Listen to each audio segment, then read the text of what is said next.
gamers, hello. There is no stream lag on my end, by the way, so whatever's going on, that's probably either on your end or YouTube, and I think if you refresh the page, then hopefully that'll fix things for you. Because on my end, it's perfectly fine. Like, there's nothing wrong with it at all.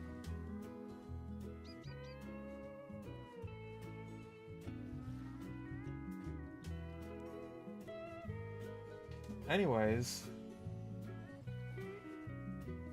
I'd really hoped to lay down at some point earlier in the day.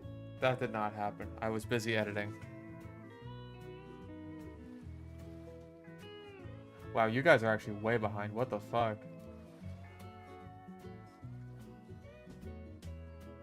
It's not on my end. What the hell? Yeah, I think it might just be YouTube.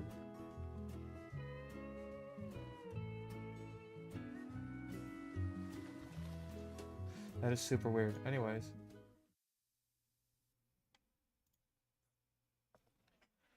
We're doing a little bit of special gambling today because what? If I go to recycle, I might be able to buy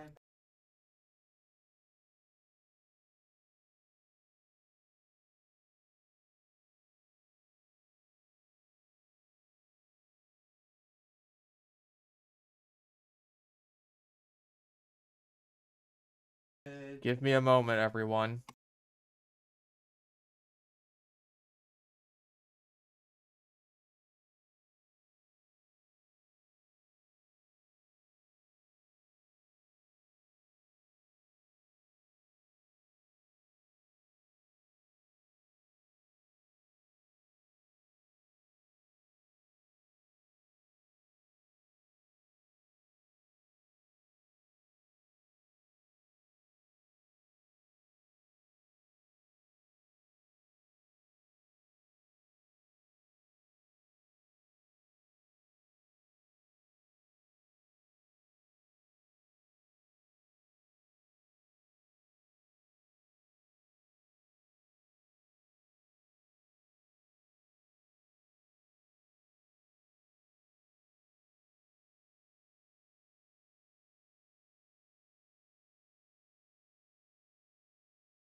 That fucked with my mood. Anyways.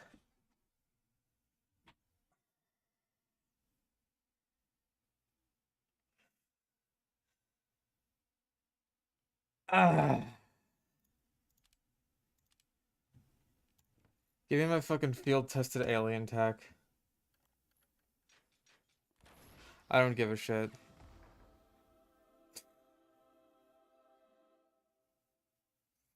Thank you for trying to improve my mood game.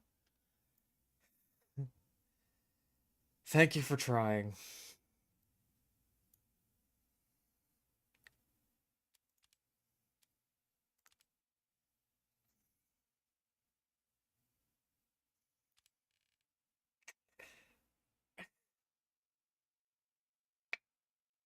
That is a strange factor, new cosmic calamity. I really wish it was one of those other two commando grades that I actually like, but you know what? I'll fucking take it.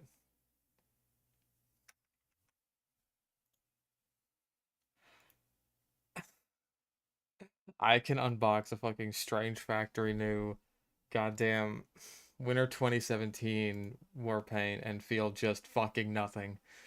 Oh god. Okay, I need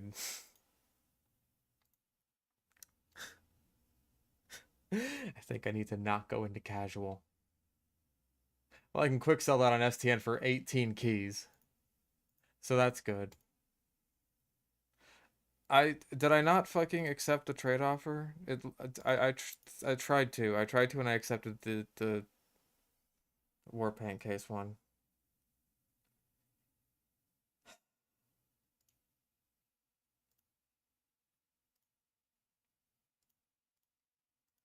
I'm very sorry.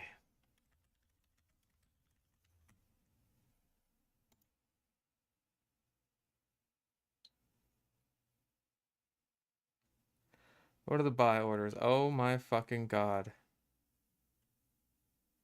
I can sell this thing for 56 keys.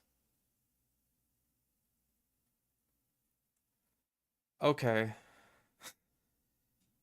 Alright, that makes me feel a little bit better.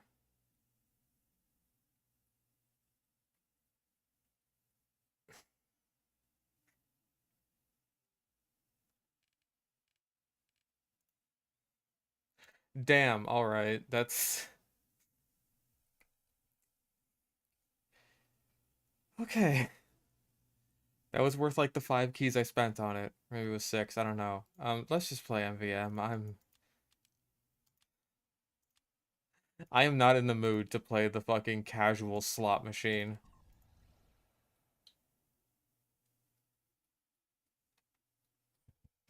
Just the worst time humanly fucking possible for her to interrupt me, and I just,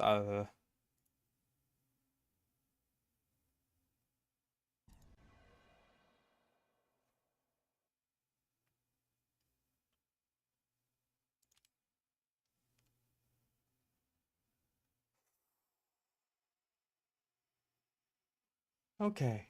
Yeah, that was... Actually, I think just the fact that I can sell that for like 56 keys may make that one of the best things I have ever unboxed in all of TF2.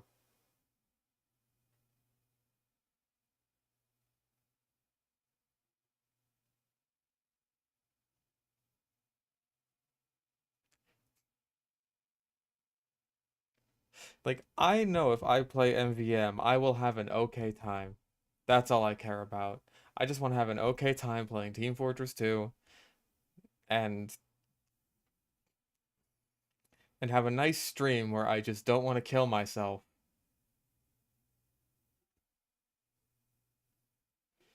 Hope the Persuader video is doing well. It is doing okay. Not amazing. It's okay.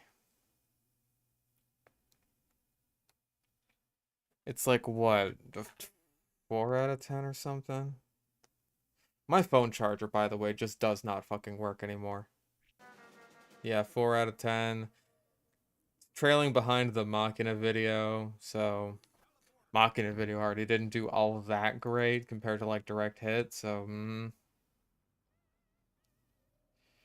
just kind of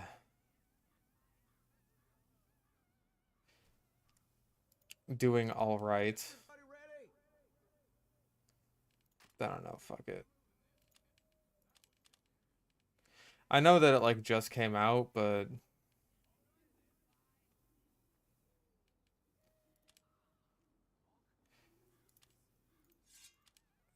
there.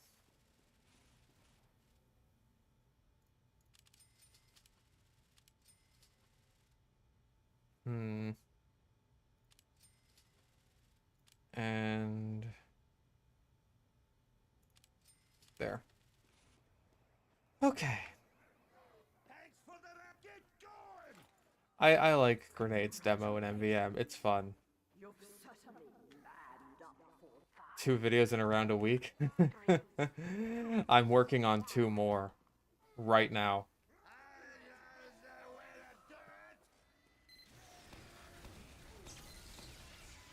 Oh.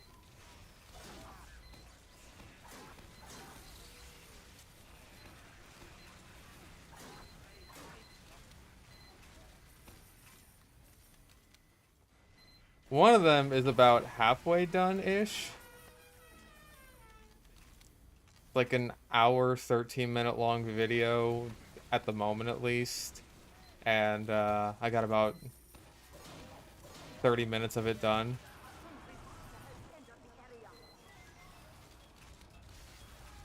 I know I need the heads, but that doesn't mean I'm just gonna run into a soldier. Or like a whole crowd of soldiers. Like these. Well, I would say, but they're all dead.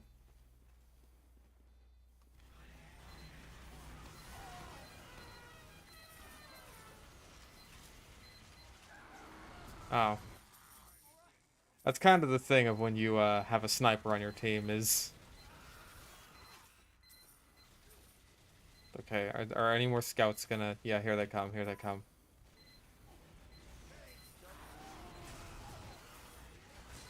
There's one. And look at that, it worked out.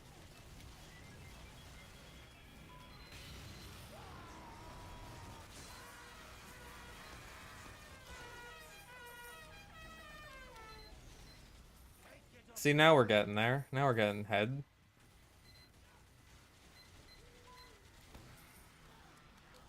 Huh.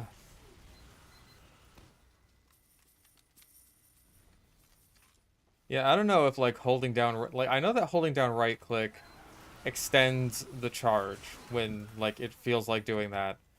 But I don't know if that prevents you from getting, like, the mini crit when you do run over metal.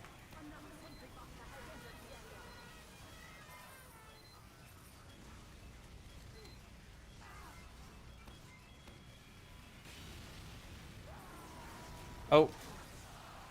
Did I... Okay, I switched my bind back at some point, apparently.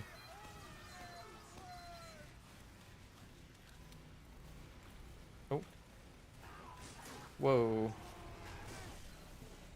I don't know when I switched it back. Actually, I think it was like right after I made the Persian Persuader video. Right, it was last stream. I remember that. Yeah, because I was playing Combo Pyro. Also, everything about this is scary. Aw, see, that... Crowds. Just don't hold right mouse button, it won't restore ammo? No, that's not the problem.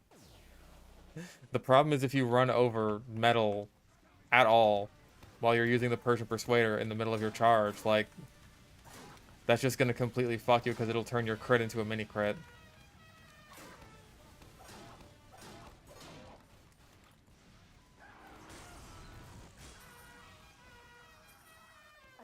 Well, thank you for the heads. I appreciate that.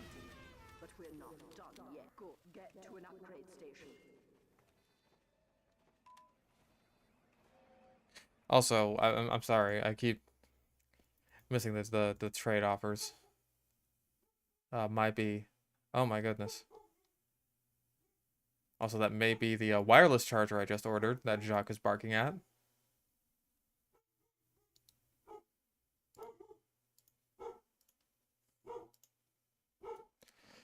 I will go open the door so that Jacques will shut the hell up.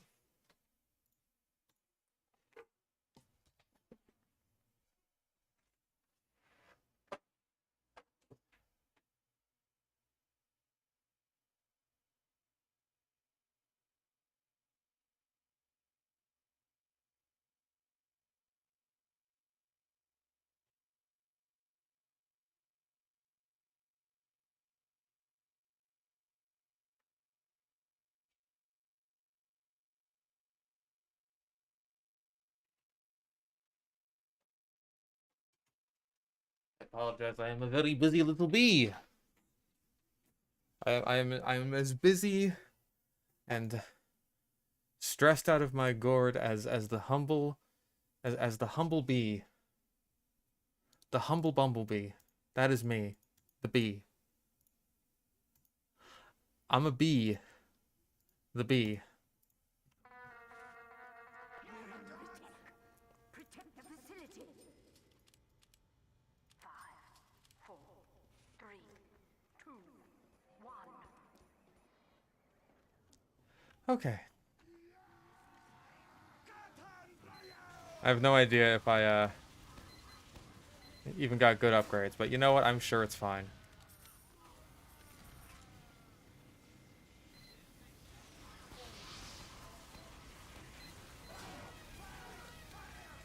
Oh. I thought the scouts would be coming around this way.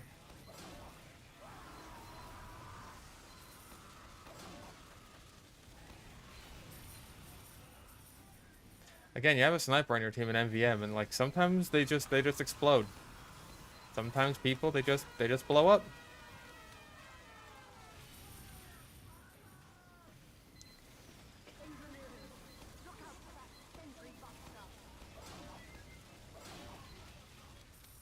Oh, I should have got the sniper. But now I know. They'll be back and in greater numbers.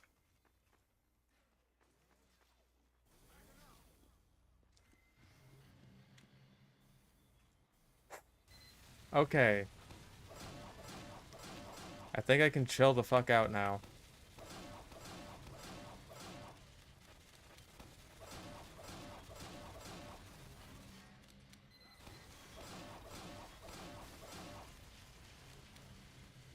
Do I hate them? Not just the men, but the women. And the children, too. Ah, yeah, this is the one with the big soldier boys.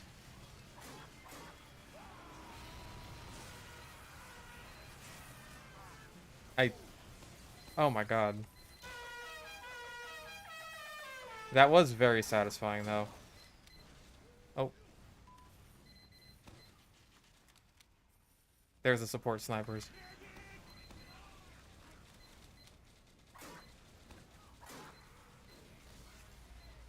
Ooh. Thank you.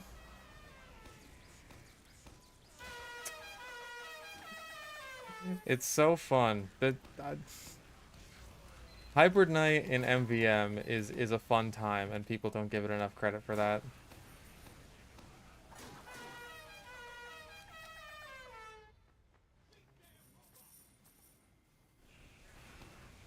Reminded me of the strange Quickie Bomb Launcher. Man, how do you play demo that much and just not use the Quickie Bomb Launcher? I'm serious, man. It's so good.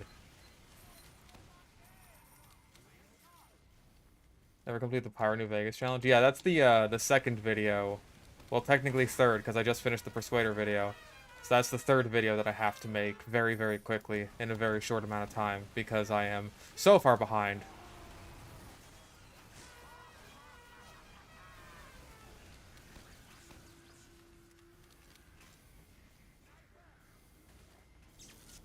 I'm not a fan of the Islander. Like I like it in MVM because MVM robots have no feelings, so I don't care. And also the players in MVM are overpowered enough to not get like trashed by the robot Islander demo nights.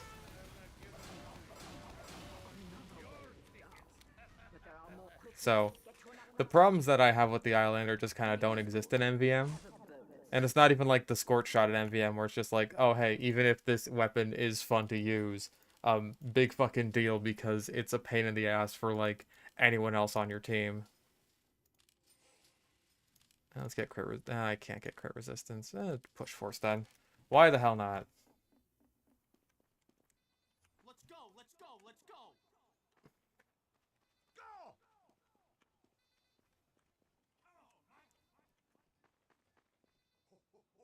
Yes, shop app. Ow! Oh god. Oh, my shoulder. Oh, that hurt. Oh, fuck.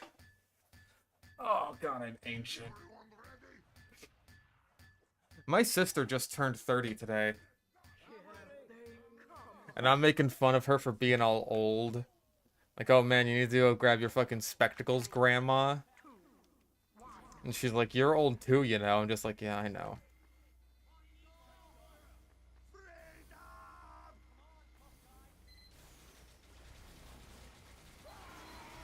Oh, jeez. Got those faux 20 grenades.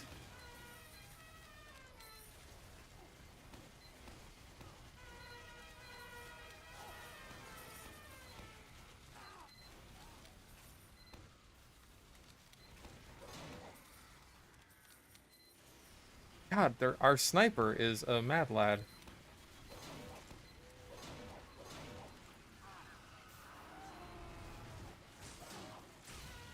Thank you for head.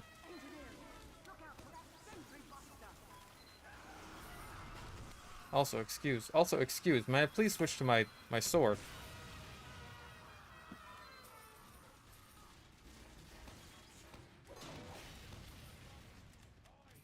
Uh-oh. That's what I wanted to get that crit resistance for. You're bald. Oh. You, sir, are very bald. That guy tried to fucking trick stab me. You saw it. You all saw it. He tried.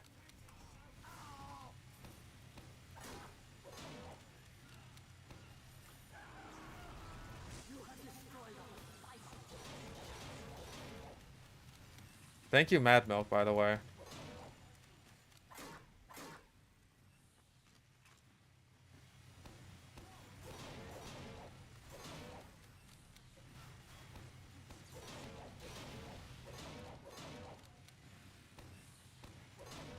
Ow. Are you... I had to check.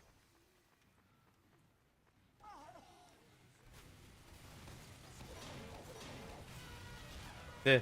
Oh, jeez. Oh, jeez. Oh. Damn it, I tried.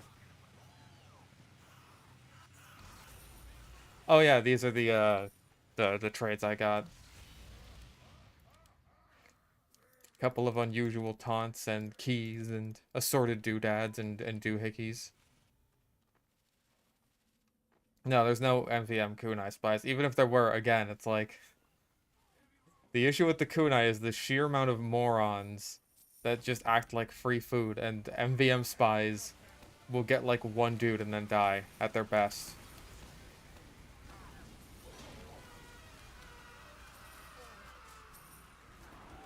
Oh jeez. I didn't even see the heavy in there. Everyone talks shit about like the most wanted taunt for sniper. I like it. I like most wanted. I think it's a fitting taunt.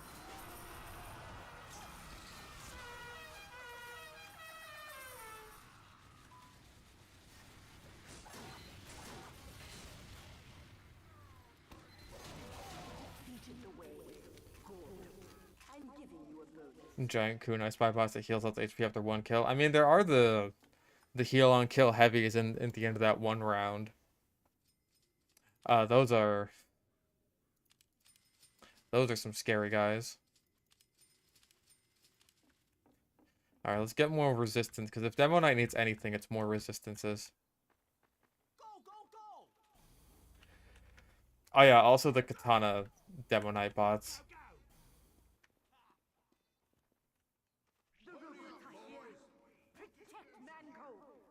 Custom MVM map that just every weapon fish hates. I feel like the weapons that I just hate aren't as bad in MVM. Like, I mean, the Vaccinator robots just straight up don't even use, so that probably helps.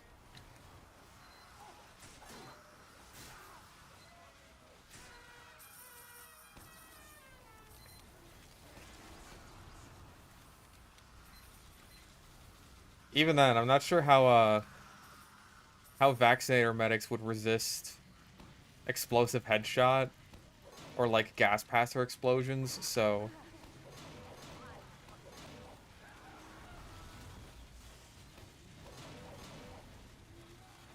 Uh-oh. It's them, the Persian Persuaders.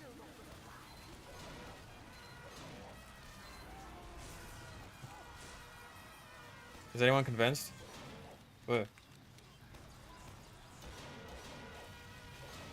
Oof.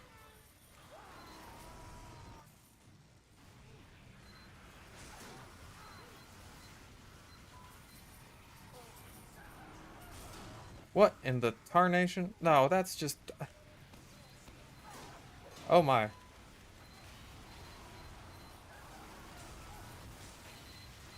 Okay. Oh yeah, the heal on hit black box soldiers. Those are the worst. If anything in MVM is like the kunai in TF2 and it's just like a regular casual game, it's that. Because all you need is one... Oh my gosh. All you need is one dumbass to just keep feeding the black box soldiers and they'll never die.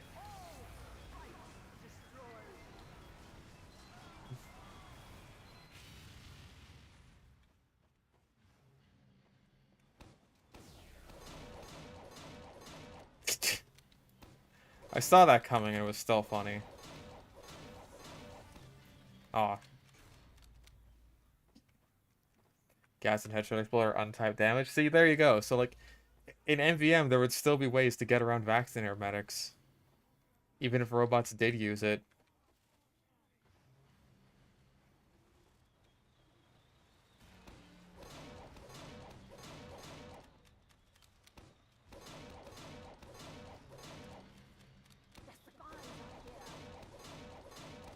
Oh.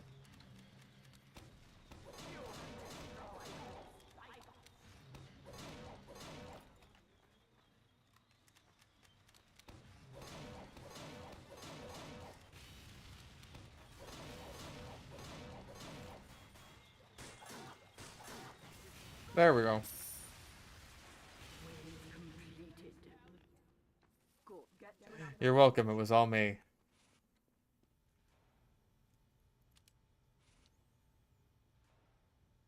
Hmm.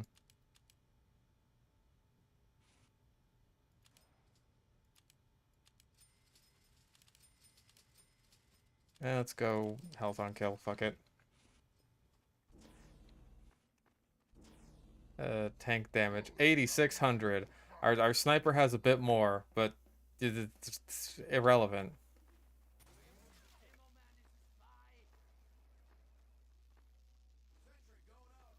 Special MVM upgrades like explosive headshot were baseline and casual. I think Shonik tried that once, and apparently explosive headshot wasn't even that bad because players just don't clump up together all that often. But I still wouldn't want to see it in casual at all because I find the idea of getting punished for the guy next to you getting headshot by a sniper to be like just the worst.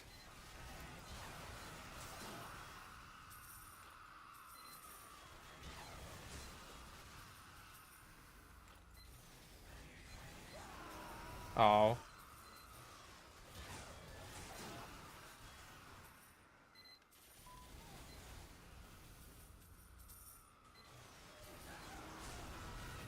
Okay, here we go. No, don't. And no, they got rid of the explosive P on the Sydney sleeper. They got rid of that like years ago. I don't know why people don't realize that.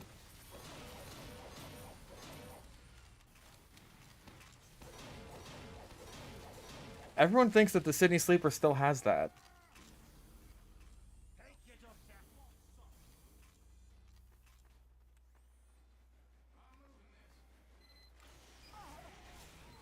Ooh.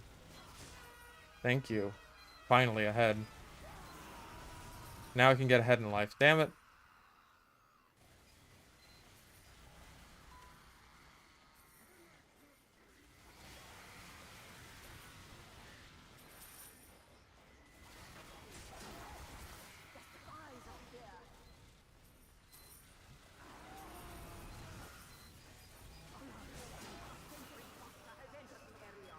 Okay.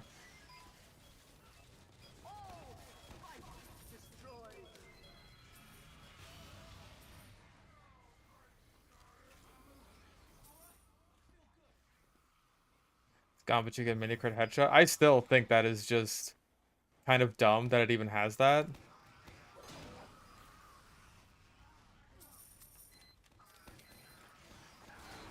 Oh.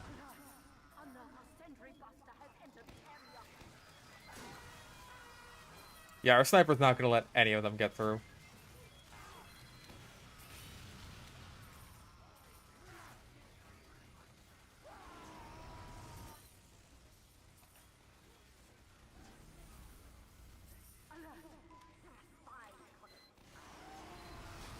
Oh. Okay, thank you, Spy.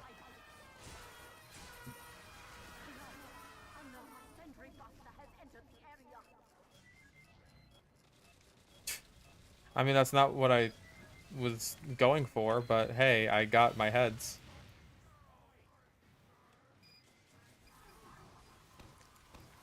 Imagine the Sydney Sleeper actually sleeps people and inflicts slow. Oh good, the Overwatch sniper rifle. That's what this game needs.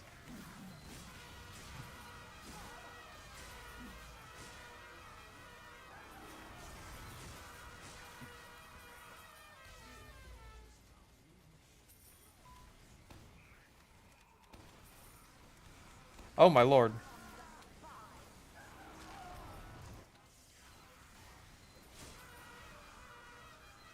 Oh. Ow. Okay, I have heads. I'm satisfied.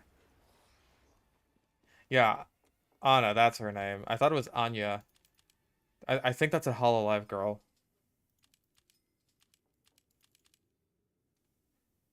She's like one of the Indonesian ones. Onion? No, that's another Hololive girl. That's Aqua. Get going! Let's go! Let's go, mates! Who is not ready? Anya's the Spy X Family girl. Fuck. The attack has started. 5, 4, 3, 2, 1.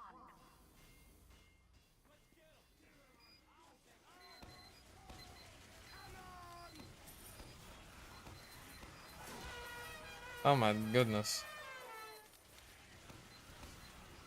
No, yours the hot mom from Spy X Family. And I want her to kill me in real life. For multiple reasons. Oh gosh.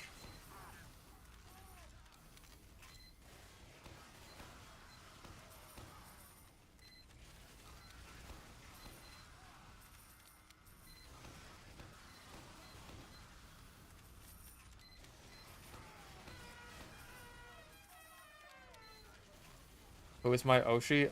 Ina.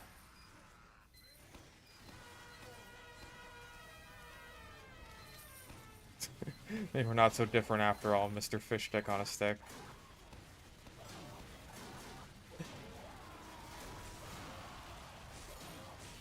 Oh.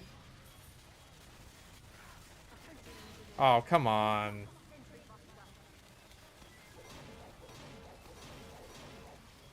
I will validate that kind of question. The man wants to know.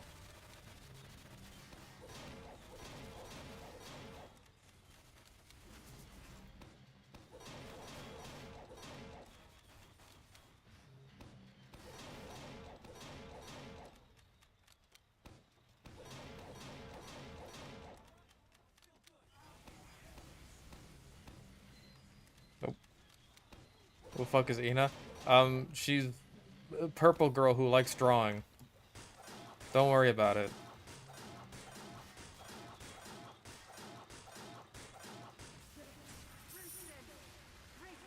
Nice, bro. We double teamed that tank. High five, bro. High five in the middle.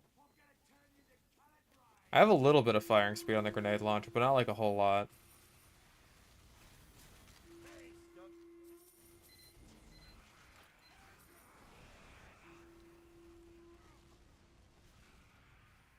Yeah, our sniper is not letting anyone through.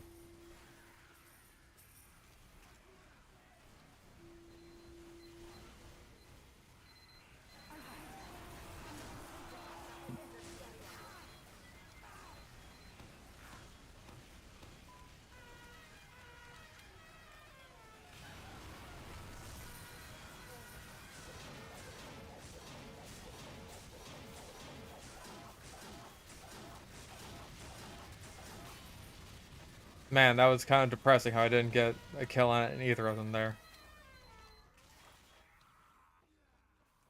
Alert! Another sentry buster has entered the area. Yes, we're having VTuber talk in the fish stick stream. I know. I know. No one wanted to see this. This is exactly what we didn't want to see.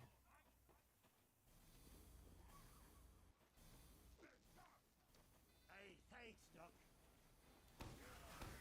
Bro, what the fuck?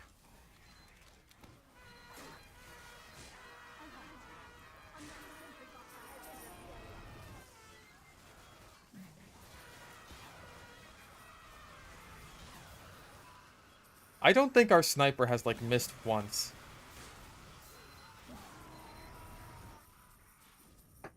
But I mean, like, I don't know, man.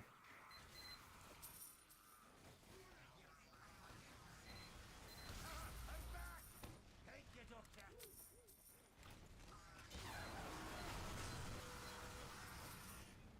One cool rubber hose VTuber girl. Oh yeah, I've seen her. Yeah, her whole deal is cool.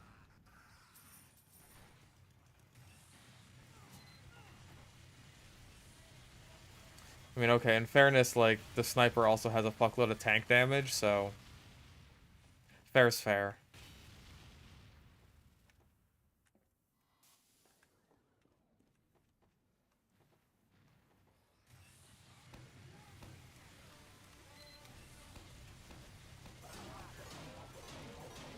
Ooh.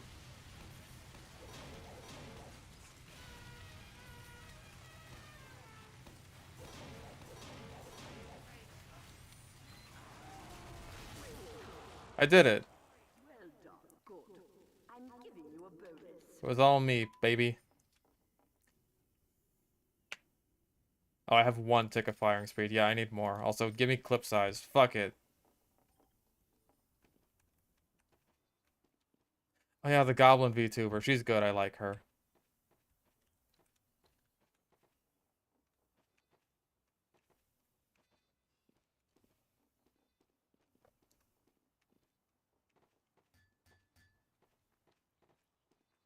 Finally, my grenade launcher has enough grenades.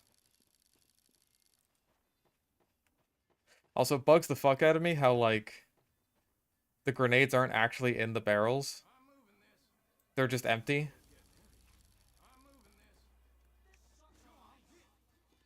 Y'all ready? Grenade launcher's got 6 cylinders.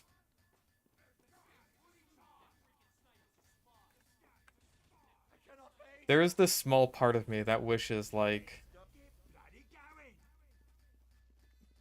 that upgrading your MVM weapons would actually change the appearance.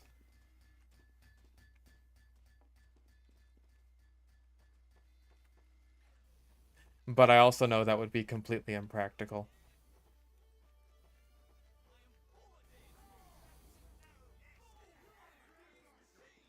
Kind of like how in BioShock, if you upgrade your weapons, then it'll change their appearance.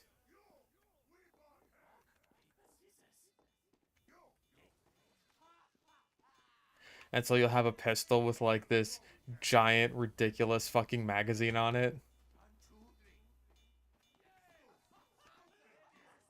This is the last wave. Don't like any VTuber reminds the one that called Bosch out on their BS, and even then, they might as well have a PNG anyway, since I don't do much of anything with it, which is cool. I mean, like, to each their own with the VTubers, right? Like, if you don't like VTubers, I'm not gonna hold that against you or anything. It is just a matter of simple as cute anime girl says cute thing, and I like.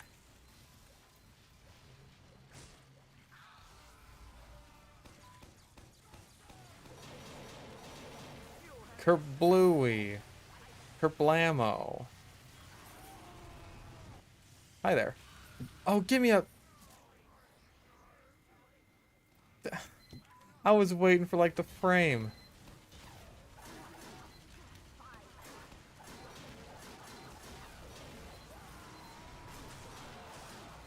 Ow, I exploded. Only thing I've seen VTubers say is sex and scream. Okay, watch Ina then. Ina is very chill. She does not do the screaming. She doesn't do the horny.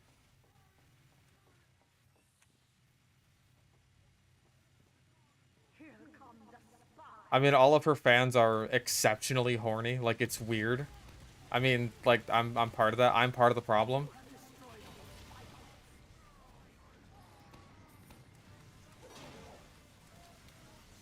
Okay, you're real.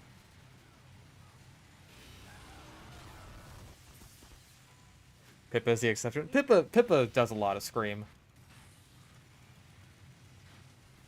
Can I become a VTuber? I've done it before. I could do it again. How much back art have I drawn? I plead the fifth.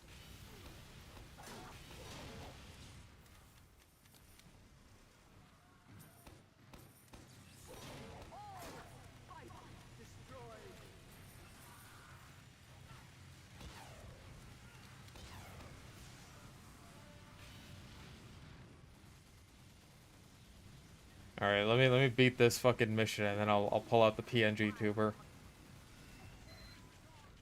One of these days, I'll get a real VTuber model.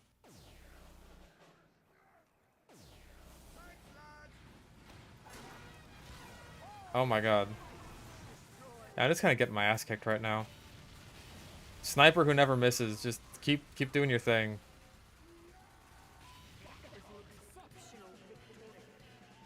Oh hey, we got squad surplus. Also, two of my teammates are anime girls.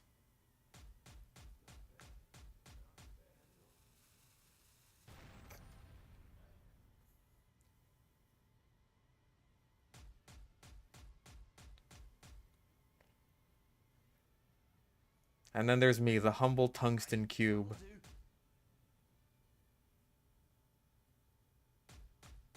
Oh my god, 3 tour completions.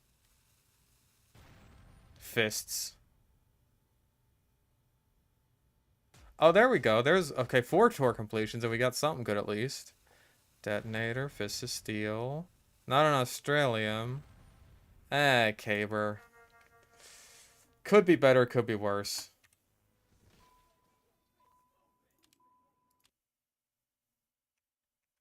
Okay, also I have trade offer. It's a fish!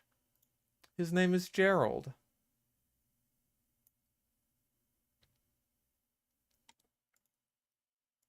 I mean, like, as a Caber Knight enjoyer, I can't exactly turn my nose up at a Caber. Like a pro kill streak Caber kit. My Caber's pro kill streak. I don't get much use out of that. But I still do it. I still have it. Gerald. Alright, give me a second. Speaking of VTubers, and also Vosh, I see Matsuri streaming on my fucking homepage. And I know that when Vosh, all of his little, all of his things got seen. She was in there. Okay,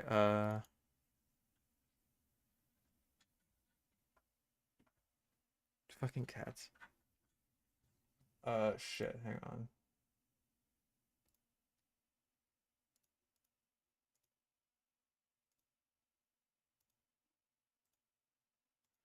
Okay, hang on. Oh.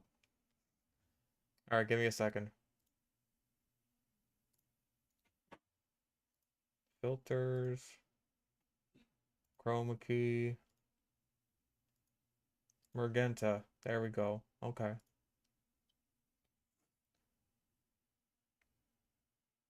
I could stick out of the side like this. But I think I'll rotate myself. I think I will rotate. Yeah, there we go. Perfect.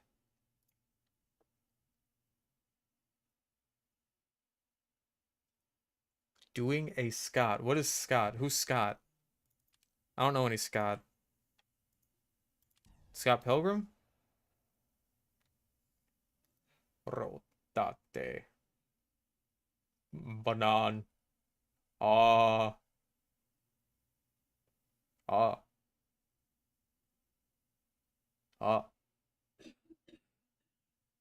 Ah. Ah. Okay.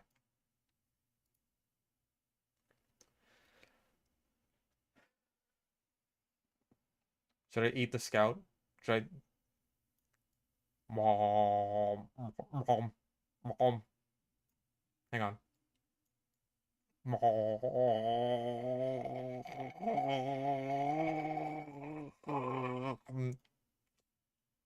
Vord.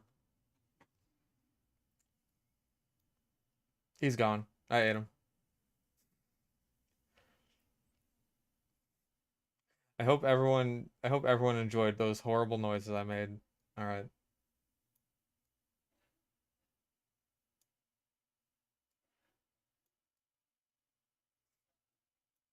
Oh geez, I've been freaking Vord. This sucks on ice.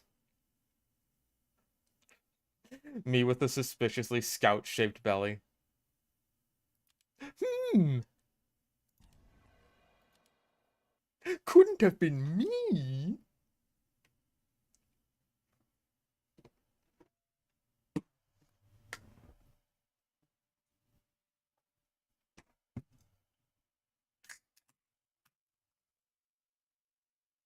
I like how the fish opens his mouth at any noise, so if I open my can of sody pop,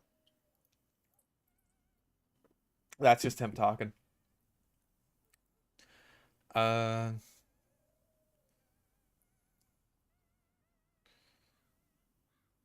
what shall we play?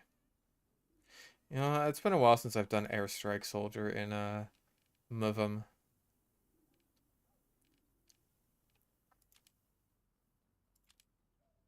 Where is my...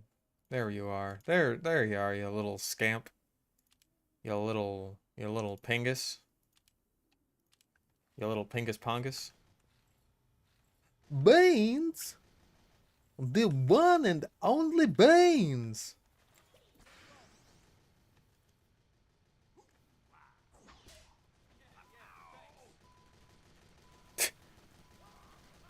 Oh, this guy's using Tomislav in MVM. Uh, Hmm. Ah, man, that's a tough pick. It's like I need reload speed, ammo capacity, health on kill. I need all of these. Oh my god, it's the Wheezy TF2. I have two. I got two check marks in my chat right now.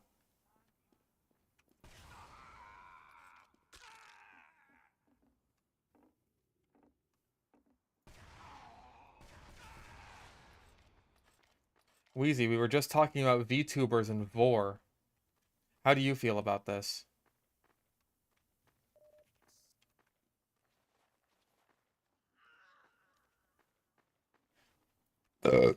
You're fighting Solar Light. Also, where is everybody?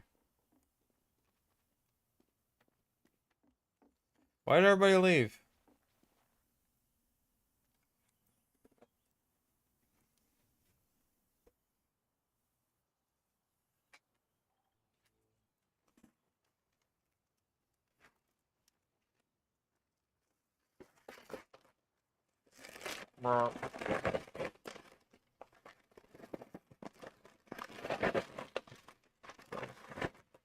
What kind of packaging is this? Why is this fucking bag a Gordian knot?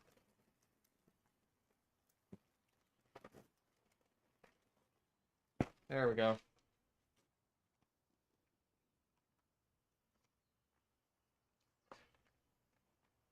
I hope everyone enjoyed those sounds. Vor is based VTubers cringe. How fucking dare you, Wheezy?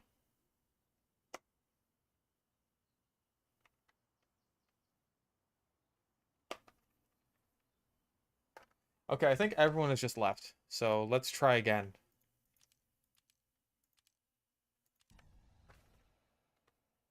Sorry, I had to open my fucking mail.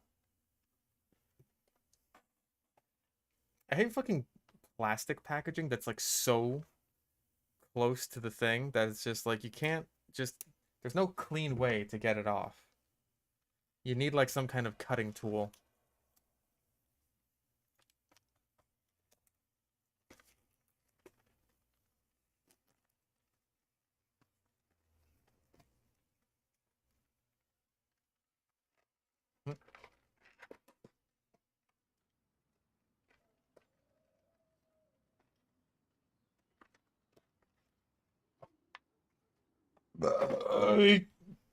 Anyway.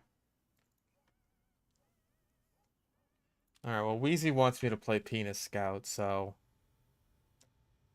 I gotta listen to the to the penis man himself. Where's my boost and boosher? There's my boost and boosher, my signed and riding. Show my oh, I just ordered a wireless phone charger. It's nothing even remotely special. My phone charger just like does not work anymore. So I'm going to see if this one works. Because here's the thing, I don't know if it's the problem is with my phone or with the charger. Because if it's with the phone, then that's really bad. Because I would like to be able to charge it, if you can believe that. If the problem is with the cord, then that's easier to fix. Either way, I feel like getting a wireless charger is the easiest just solution in general. What are we looking at? Actually, we want crit resistance and bullet resistance for this wave. There we go. Okay, so that works. Let's go, let's go, let's go. Bean. We had beans, now we have bean. If I get 500k, will I do a foreskin stream? What does that mean? What did you mean by this? Yeah, thanks, Doc.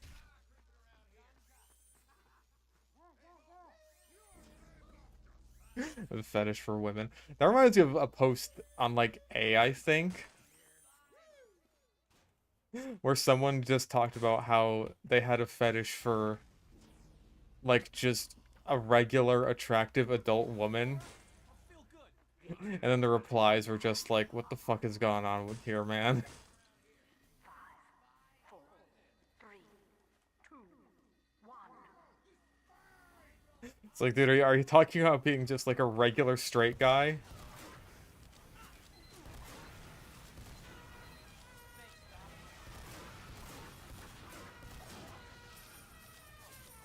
I'm penising right now.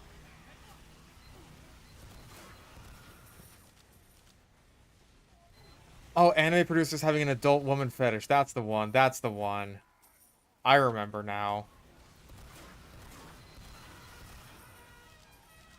Someone at Gynax has an adult woman fetish. That's the one. Oh, I remember now. Thank you. Because of Art of Misato, of course.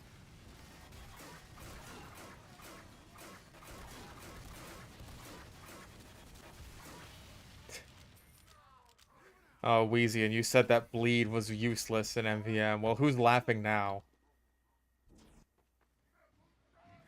The mainstream fish bites? It is like... It's all edited together, kind of. Like, all the clips are in there. It's just, like, not... Oh, jeez. There's no, like, background music or intro and outro. I just, like, pretty much had to slap something together. So that I could get the extremely long stream off of my fucking computer.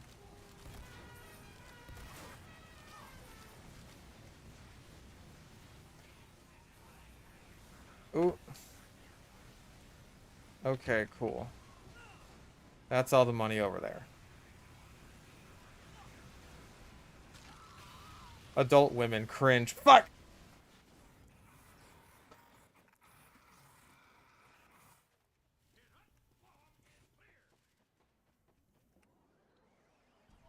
Thanks for the ride.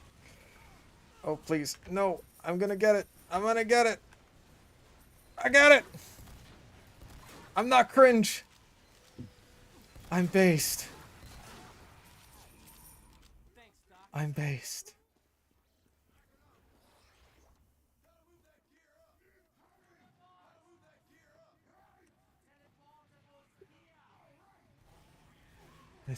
It'll be out when it's out. There is no set release schedule for the maid outfit fish bites. And we like that.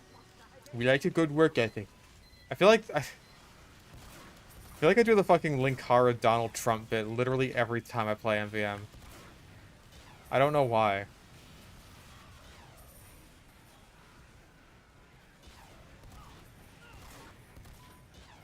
Oh jeez.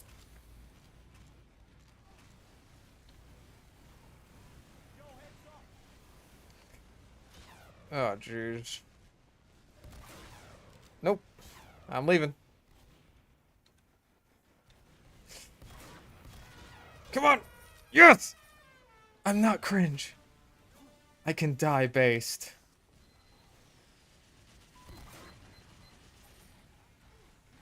Hey, Whip.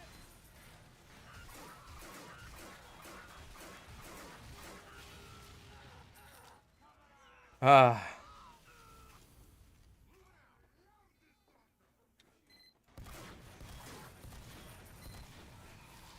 You've beaten them back. You see the what? It's not that hard. Have a bonus.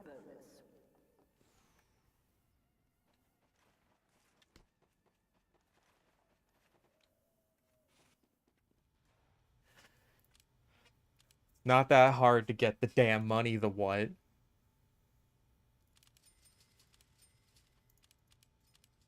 Okay, Ready? give me that reload and firing speed.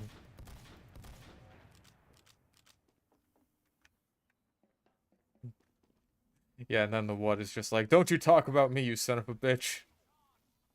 That's not what the what sounds like. Oh. Here they come. 5, 4, 3, 2, 1. Hmm. Let's get him.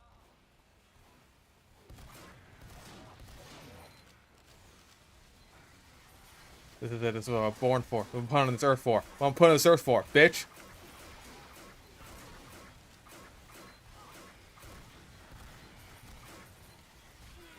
Yeah, eat it, motherfucker. Oh.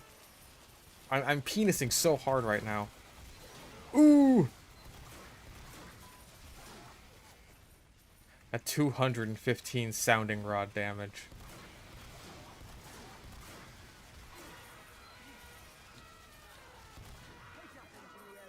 I'm much too powerful.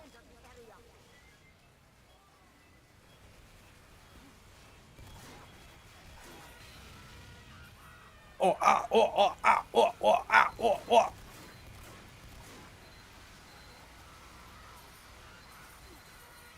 I'm missing so many. It's okay, though.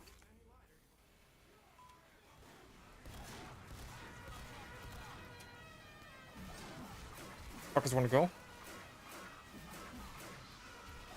Oh gosh, I'm gonna frickin' die.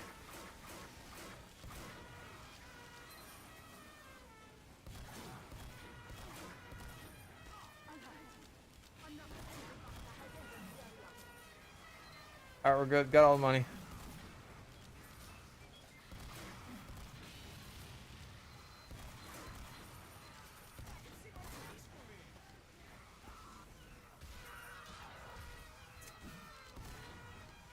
Oh, got him.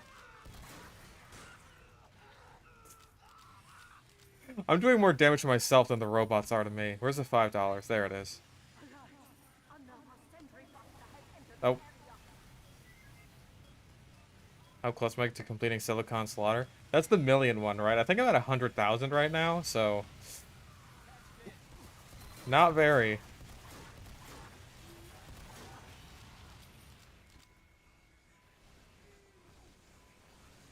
Ooh, ooh.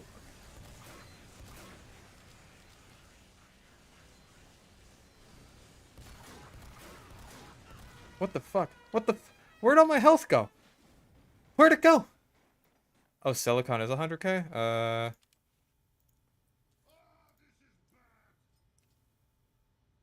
Well, I guess I already got it then.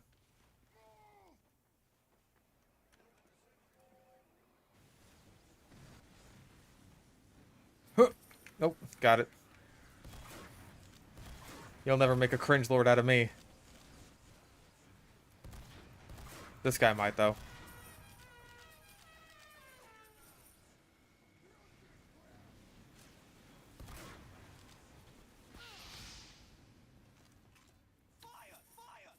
Oh. It's all over this way.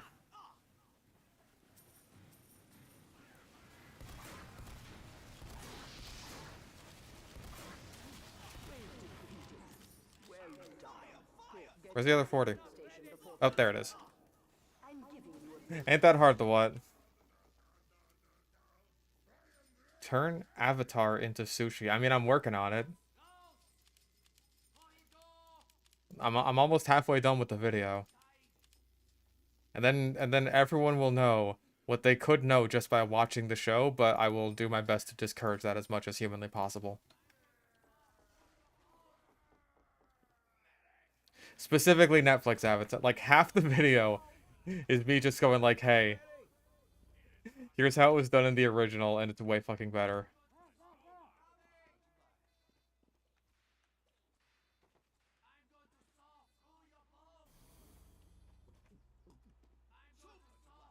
Or wait, do you mean my fish avatar, yeah, my VTuber? I'm sorry, I hear avatar and I think, fuck, I gotta work, I got a video to work on.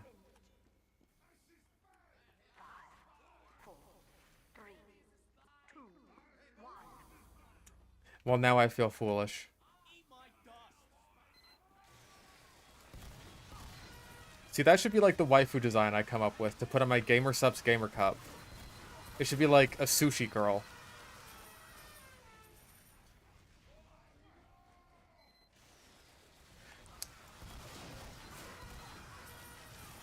Like a mermaid girl, that's too easy. She's got to be sushi themed.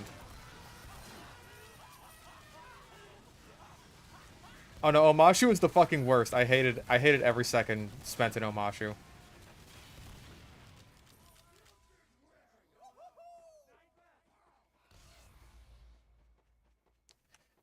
Oh, I know. It got renewed for seasons fucking 2 and 3. I'm not happy about it.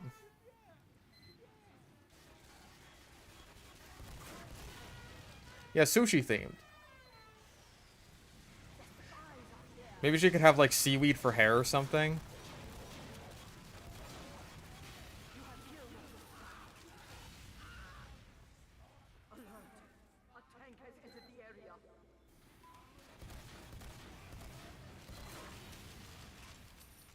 I could probably come up with like a sushi girl design. I could figure that out, but I got other shit to work on right now that is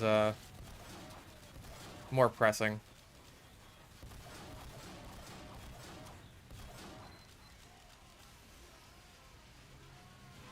I don't know if I've ever actually drawn like a sexy girl before. I'll have to see if I'm even remotely competent at that.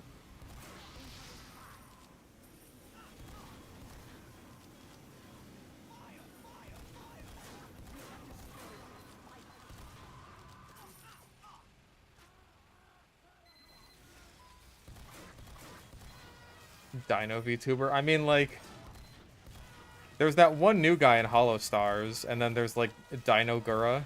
I don't know if she counts. It's just like a little Halloween costume she wears.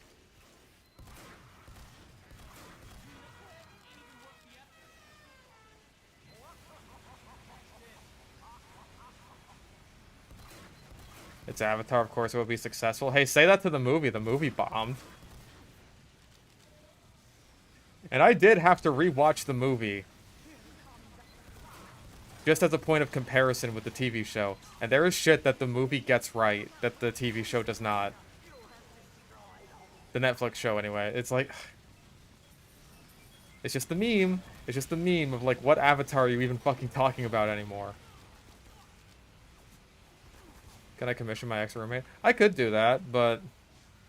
I'll see what I come up with before I get an actual artist to waste their time. Well done, good. I'm giving you a bonus.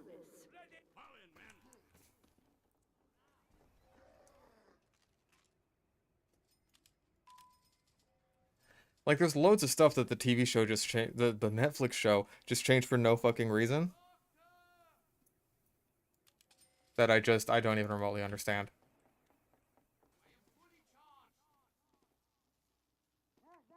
Let's go.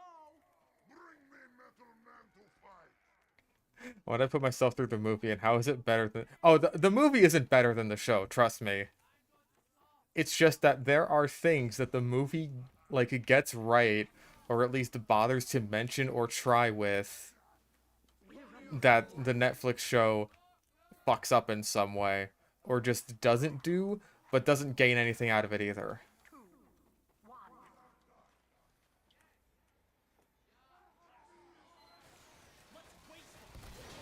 Yeah, for being such a massive, like, franchise that's, like, still ongoing at this point, basically, Avatar really only has the first show that's any good, and everything after that is just awful.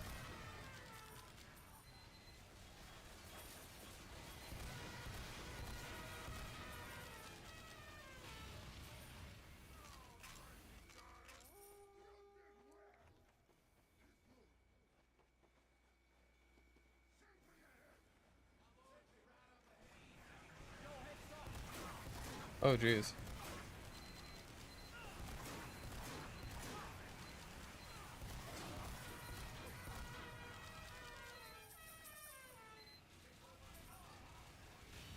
I honestly feel like it's not just, oh, hey, they removed Sokka's sexism and that makes the show sexist. Uh, making Suki like Sokka because she goes all goo-goo eyes for him when he takes his shirt off. I feel like that's... You could honestly argue that's more sexist.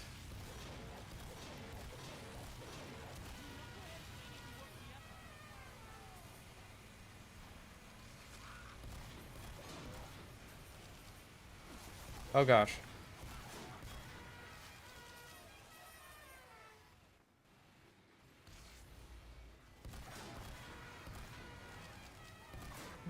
I really shouldn't spend so much of my streams talking about Avatar, because I'm going to be spending like 8 videos doing the same thing, especially if this first one does well. Also, we're going to lose.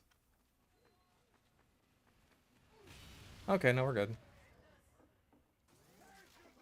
Series of unfortunate events was horrible when I watched it way back in 7th grade. It's been that long since that fucking series came out.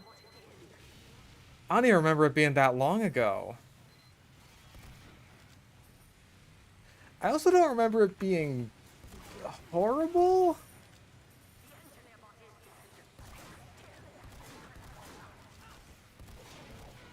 Like, I don't know, it had been a while since I've read the books. Like, I read the books when I was a kid. Oh, I missed money. I'm cringe.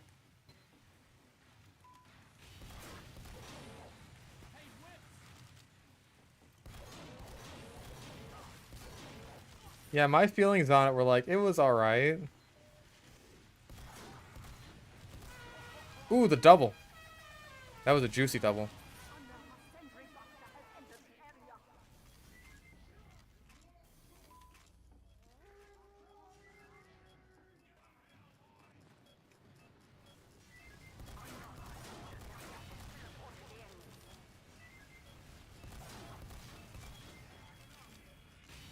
Yeah, because I definitely liked reading the books when I was a kid. So...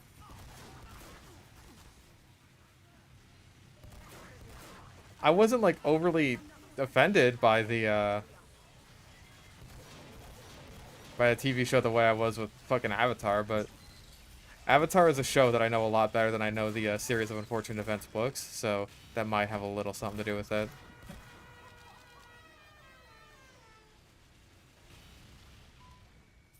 Jim Carrey was in the movie, which was also a Nickelodeon produced movie, much like the Avatar movie. I have not seen the Percy Jackson show. I've only read like the first 2 books though, so I did also see the movies, and I know that they were bad. We all know this.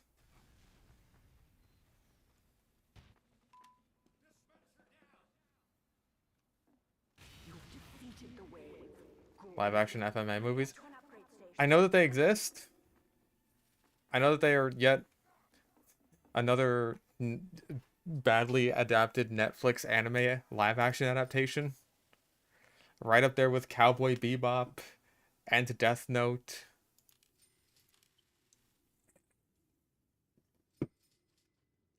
And The Witcher isn't anime, but it counts. I feel like I have nostalgia for the series of unfortunate events movie. Like, series of unfortunate events movie did a way better job at cramming 3 books into such a short amount of time than the Avatar movie did fitting the first season into its 90-minute runtime. 5, 4, 3, 2, 1.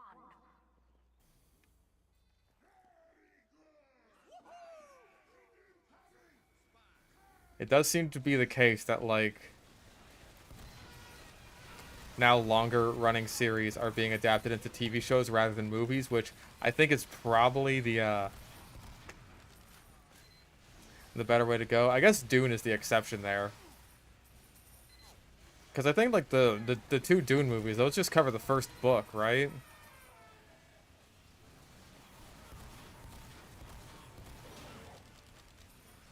But even then, that's like...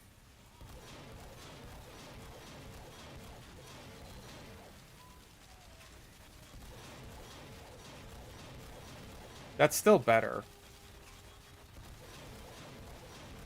That is still better than, oh hey, let's fit an entire season of television into a single movie, or 3 books into a single movie.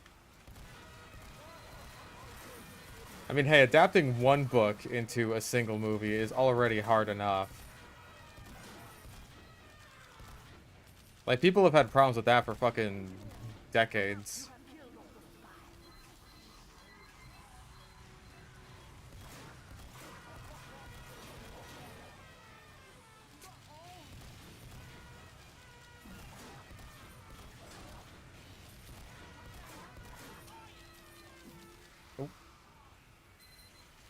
There's money. No, you don't. Hi there. Oh, thank you. I was heading up here anyway.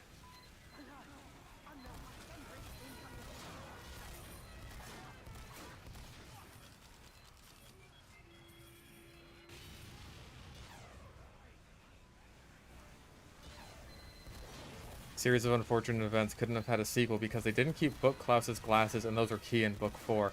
That was weird. Why didn't he wear his glasses? Like, I know in the Percy Jackson movies, people got kind of huffy about Annabeth not being blonde, and then they fixed that in the second movie. Even though that's just, like, that's a drop in the fucking bucket compared to everything that was wrong with that. Damn it.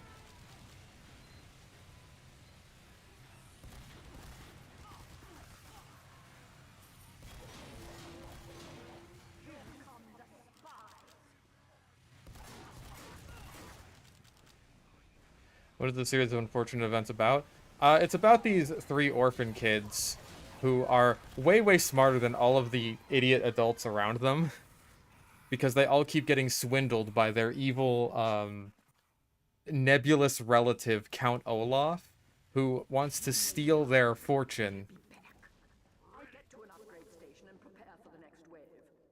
because they're the orphans of a very rich family. And so he uses these terrible disguises that the children always see through immediately, but everyone else is constantly fooled by. And it gets like darker and darker as the series goes on, actually. And more complex. Go, go, go!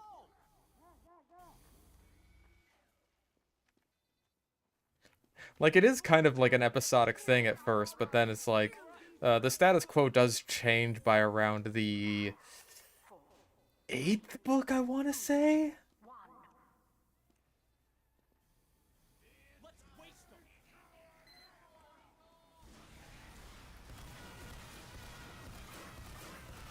Because for a while it's like, every book is mostly the same, where it's like we go to a new relative slash place that we can just stay in general because we're orphans and we need that sort of thing.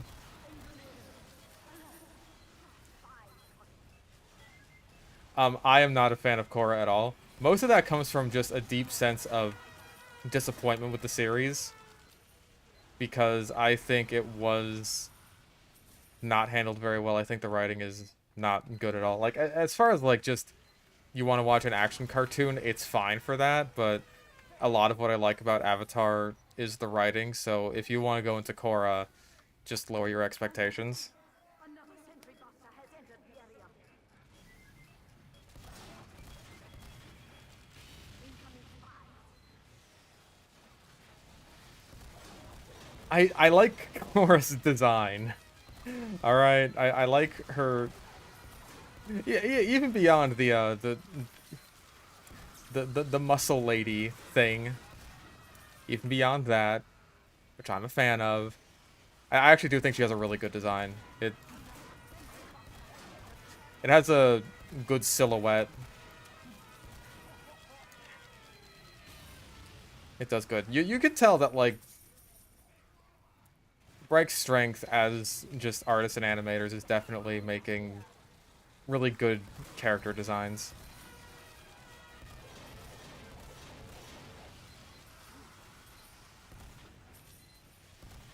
Oh, wait.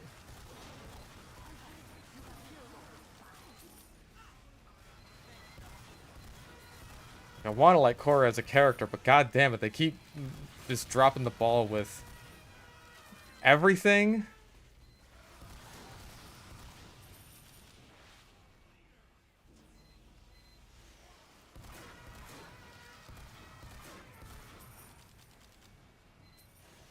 Like, I don't even mind that her personality is as bad as it is at first. It's just like, hey, she needs to grow and change as a person. She doesn't. Uh, she regresses and gets worse as a person. And if she doesn't regress and get worse, then she stays the same.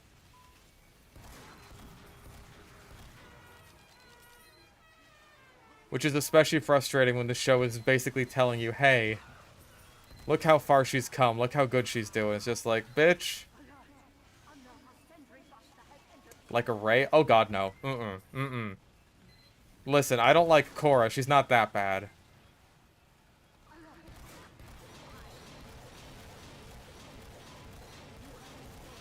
Like, Jesus. I can at least tell that they were trying with Korra, and I can kind of see what they were going for. I just think they fucked it up. Rey is nothing. She is straight up not a fucking character. Sentry buster has entered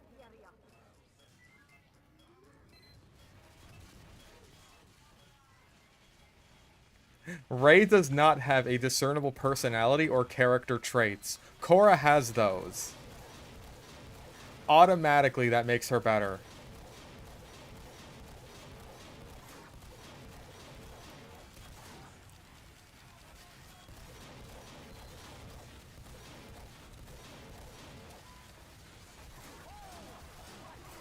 I'm gonna sound you to death. I mean, the thing with being a Mary Sue is not just like, oh, struggling with your issues, right? It's not just, oh, I effortlessly blitz through literally everything that ends up happening to me.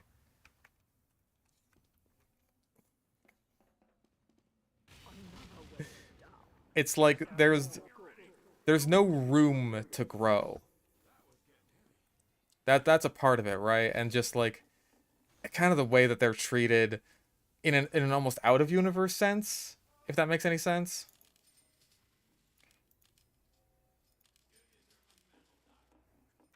It's a more complicated issue than just, oh, they win a lot of fights, which Korra does not, by the way. She loses constantly.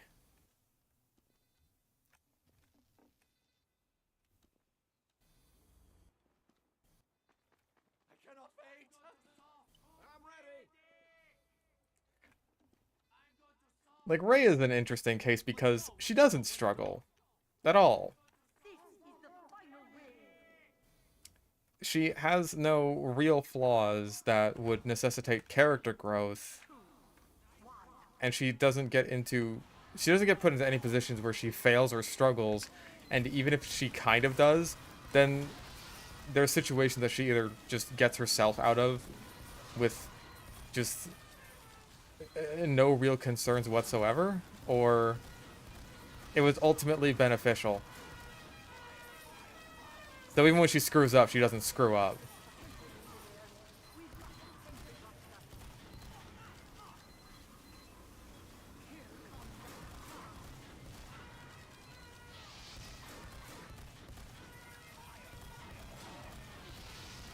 Like, I haven't consumed a lot of Superman media, and I don't know all that much about Dragon Ball. I never really got into it.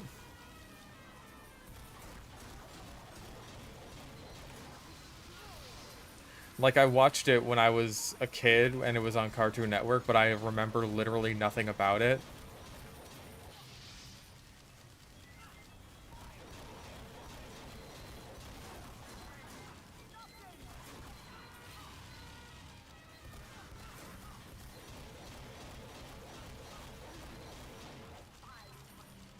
I think that there is like there's a power fantasy element in a lot of Mary Sue's and Gary Stu's and all that sort of thing.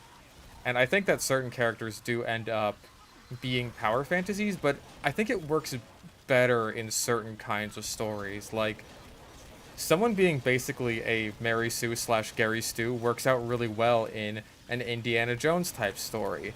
Because the whole point of that story is basically to be like this power fantasy, I want to be like Indiana Jones. You insert yourself into Indiana Jones.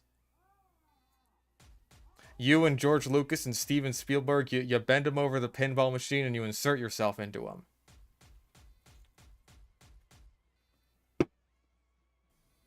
Star Wars is not Indiana Jones. They're completely different kinds of stories. And so a protagonist who acts like an Indiana Jones just doesn't really work out that well.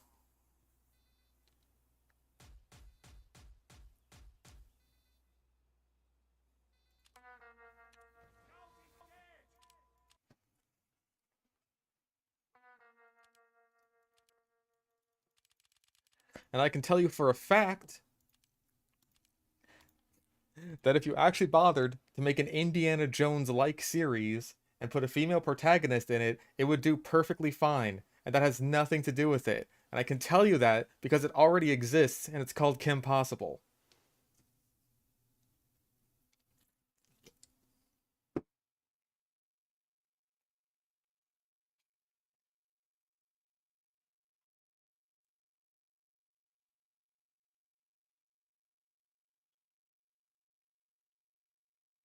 Tomb Raider 2, that also works.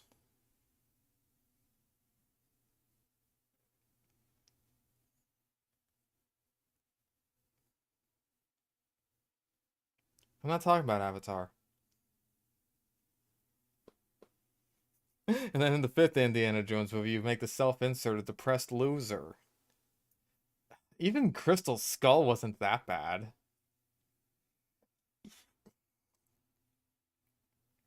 Like, he was getting on in years, but like he was still basically Indiana Jones. Uh,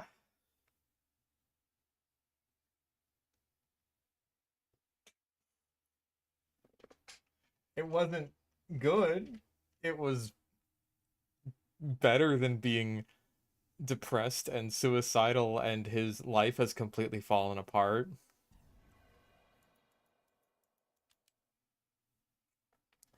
Like with Pirates of the Caribbean, you pretend the fifth doesn't exist. I pretend the fourth doesn't exist either.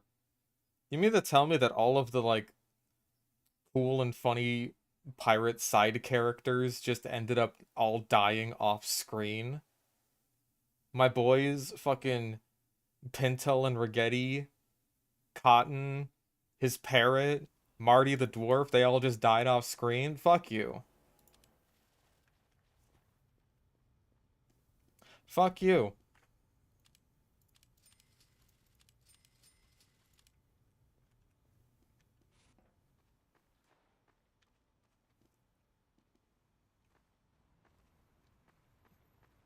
I don't know why that pisses me off more than anything else in that movie. But like that's something that really sticks out to me that I remember very well and I'm just like, man, that is bullshit.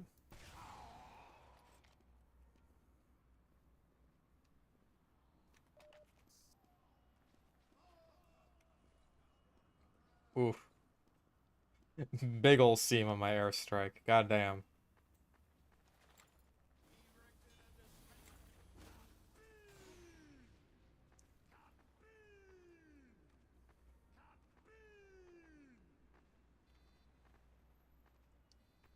Was there a new Ghostbusters movie out? I don't know. Sony really thinks that Ghostbusters can be this massive fucking franchise? I don't get it. I mean, I like the first Ghostbusters enough, but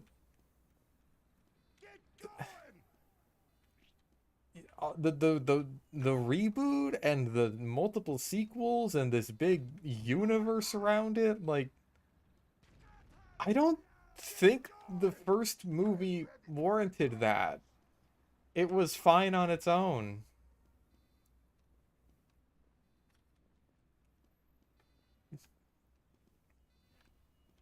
Like, why would you bother?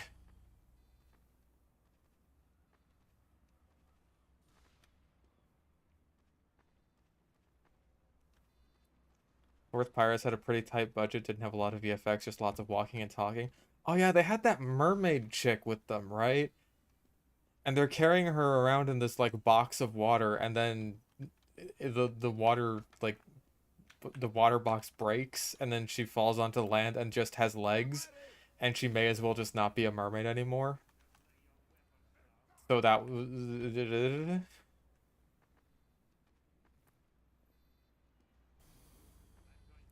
I am now remembering the fifth Pirates of the Caribbean movie. I'm remembering that now, starting off with like one of the thing that gets the plot rolling is Jack fucking Sparrow just sells off his fucking compass for drinking money. You have activated No. armor. You poor. No, he would never do that. Fuck you. 3, 2, 1. Like instantly I felt like, "Oh my God, this is not Jack Sparrow. Who the fuck is this?" At least with the fourth one, I felt like I could tell. Oh yeah, that's that's kind of the Jack Sparrow that I know.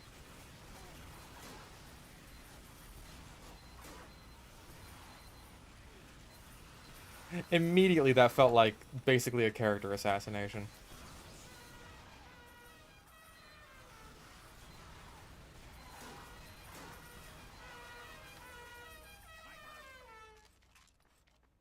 Yeah, we're doing VTuber fish.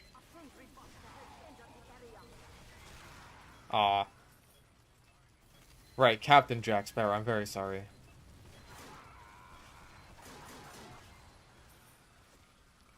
Hey, I held him in place. Let the spy get the backstab, very nice.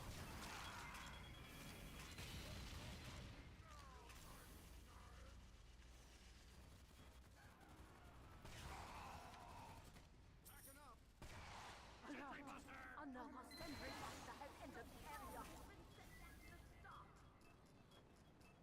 Change him from unpredictable and witty to a flanderized drunken moron. Yeah, that bugged the hell out of me.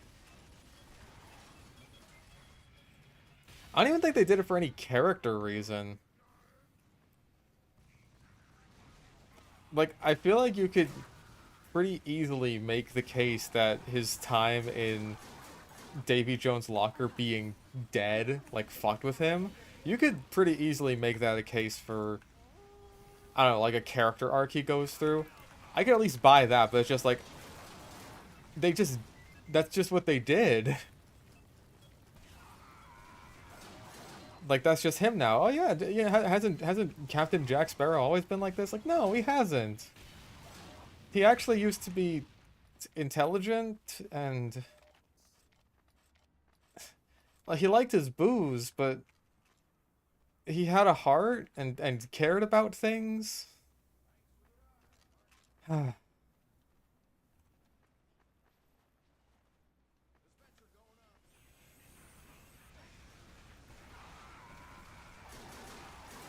Oh my lord.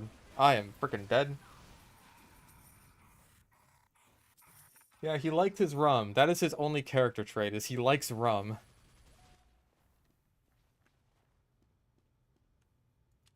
That's what defines Captain Jack Sparrow. He likes rum. Thanks for the teleporter. Oh, man.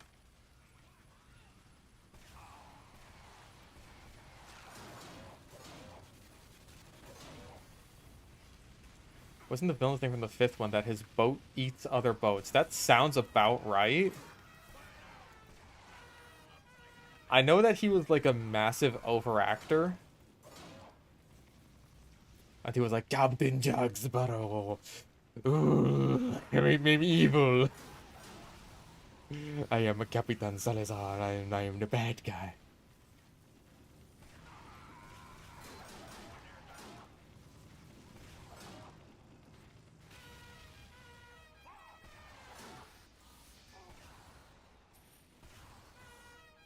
Oh.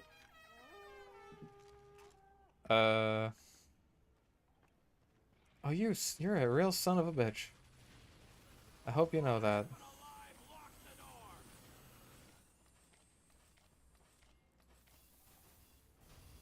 door. You're a double son of a bitch. I'm gonna kill you.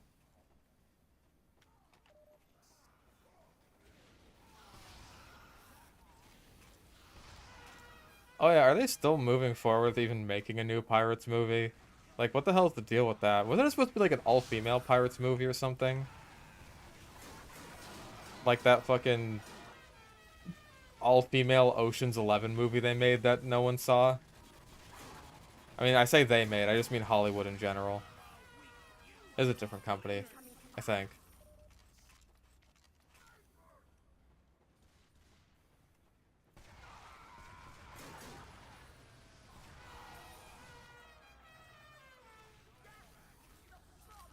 Yeah, Ocean's 8. We can have 11 men, but only 8 women. There are only 8 female actors. Actresses, rather. There's a word for that.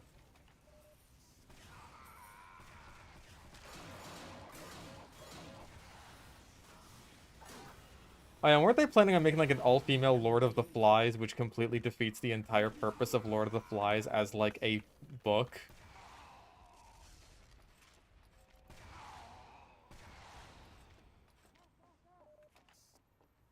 Watched it once a long time ago, was barely paying attention. All I remember was they got the special thing, then immediately gave the thing to the bad guy and it killed him? Yeah, I think that was the plot of also the fourth one. So they did that like twice.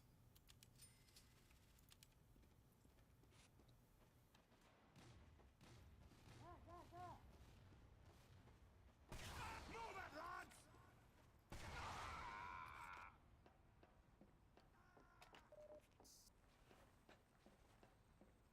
Like, if you want to have some kind of fucking... I am ready. If you want to have some kind of story about just, like, girls, young girls just being the absolute worst to each other, you have that. It's called Mean Girls.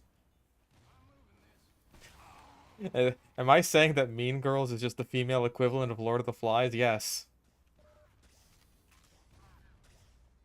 Mango is under attack. 5, 4, 3, 2. They all lose their humanity and become animals. Yeah, that's Mean Girls. Incoming spy. There you are.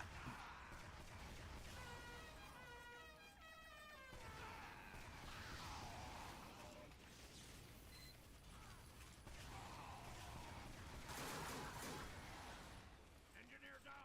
No! The spies, they've spy stabbed him.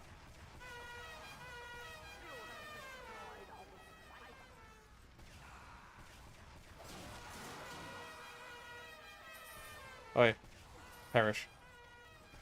Yeah, it's a story about a destructive social hierarchy. That's Mean Girls.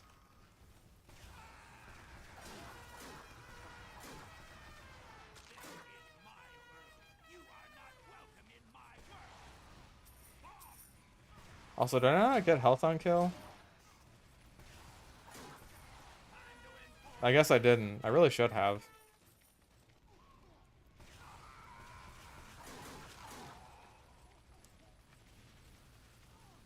What is Lord of the Flies about? Lord of the Flies is about this group of boys that gets stuck on an island. Let's give this soup can hell. And they basically end up creating a destructive social hierarchy and devolve from their humanity and become more akin to animals than men. And it's basically a deconstruction of this very popular genre of books that was going around at the time. Where like a group of young schoolboys would get into some kind of crazy situation, you know, some kind of survival situation, and the stick-to-itiveness of the British man would win the day and get them through it. And then this is just like, hey, what if it didn't? Oh, jeez. What if stick-to-itiveness didn't win?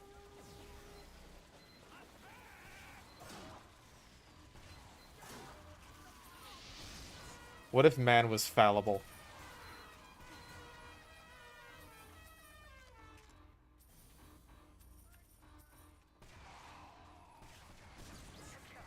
Okay. Oh, he was one rocket away! You guys are throwing.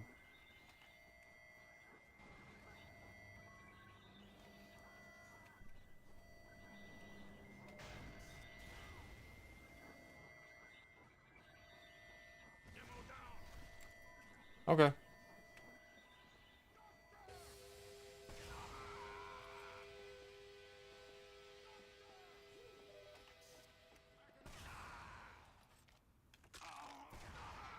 Oh. Okay, give me... Give me health on kill. Hi.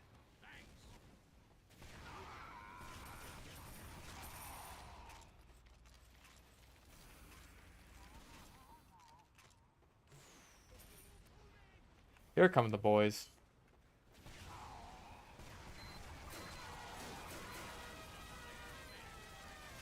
I like pineapple pizza. I've never had it, but the very idea disgusts me. I don't like pineapples to begin with.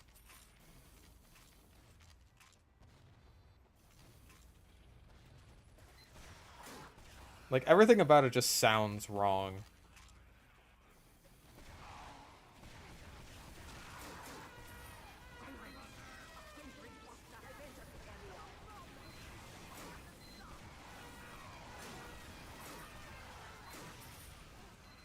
No, I don't like pineapples. There's plenty of fruits I do like, but pineapples are not one of them. I'm also not a mango guy. Damn it all.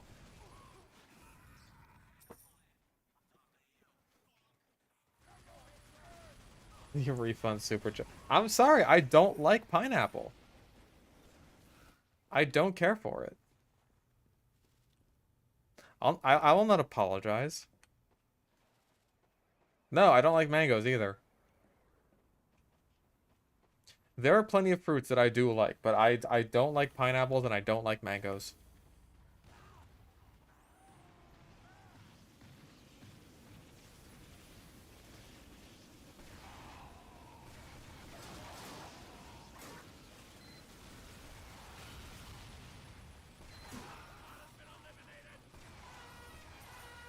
I do enjoy kiwi though. Kiwi is good.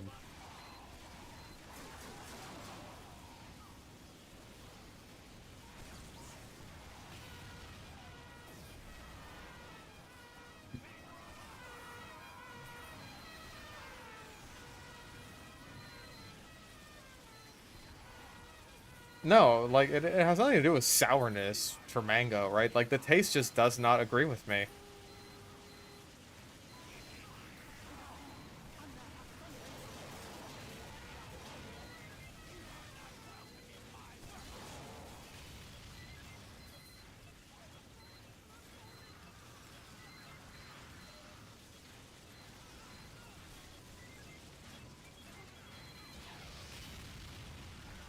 I've tried mushroom on pizza before, and I'll be honest, like I didn't dislike the taste. I just didn't taste much of anything.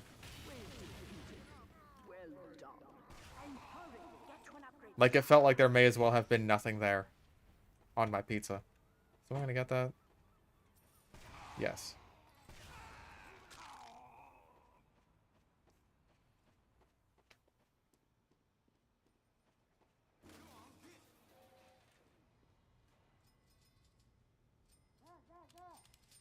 All right, let's get ammo capacity because clearly I fucking need it.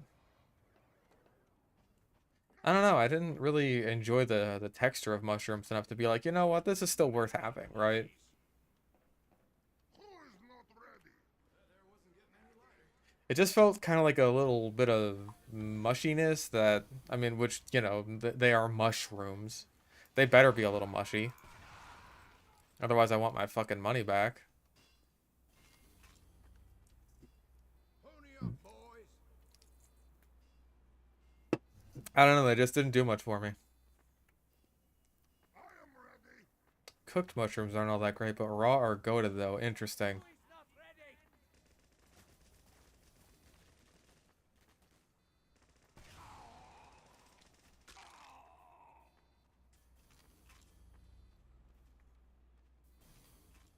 ready? So maybe the mushrooms I had were just overcooked. That might have something to do with it. I might try doing like a mushroom burger since I know those can be good. It's like what is it? I've seen them at like Five Guys before.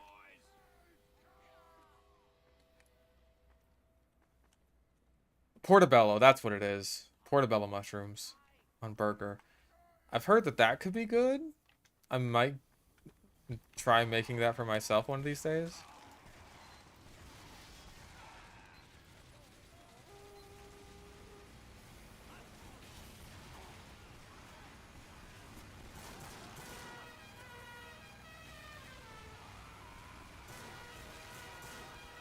Oh.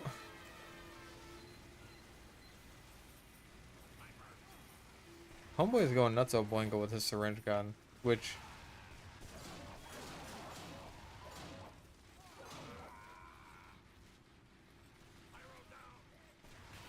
Come on, guys. Oh, good gravy. Ah, damn it. The whole patty is just a giant portobello mushroom on top. I've seen those. Or at least I've heard of those. I know what you're talking about.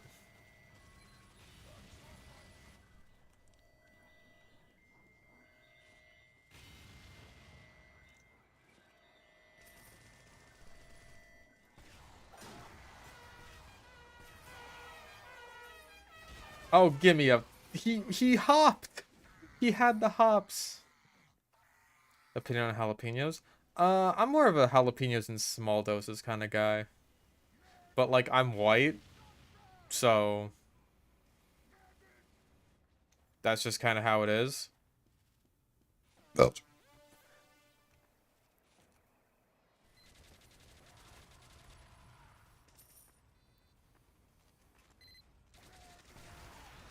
When I worked at Domino's, I did used to make this pasta bowl that had like a little bit of everything in it. This is just for myself when I was on lunch break. I wasn't allowed to sell this, unfortunately. Also, ow, I exploded. Guacamole, don't like it. I don't like guacamole and I don't like avocados. Which is heresy as a Californian, I understand that. But, yeah. That is just how I feel. I just don't like it. It's just...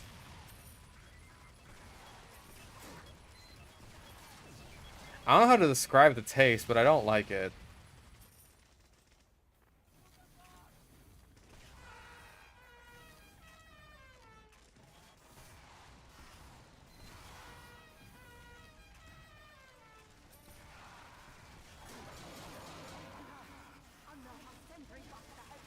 Guacamole has no taste. See, I disagree with that. I think it has a taste. I just think it tastes kind of bad.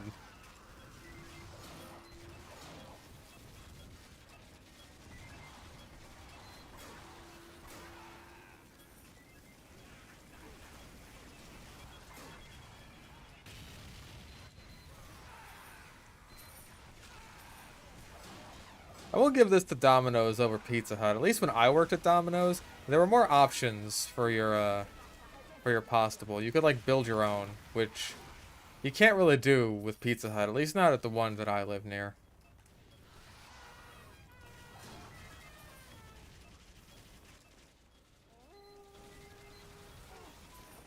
And that was part of what allowed me to make my mucho delicious El Pasta bowl.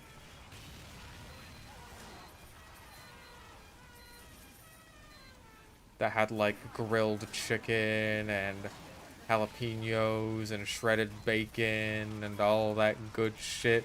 And nice, healthy, delicious Alfredo sauce. I don't know if Alfredo sauce is healthy, but that's the one I like, so that's the one that I went with.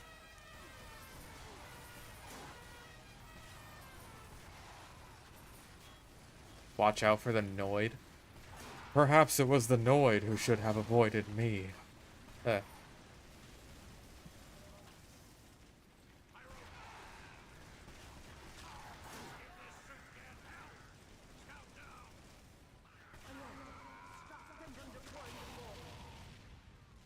Okay. Also...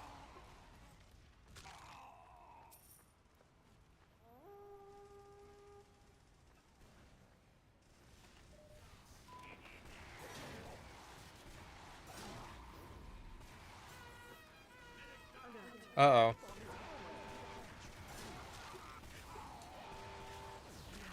Fuck. Oh my god, that was spooky-ooky.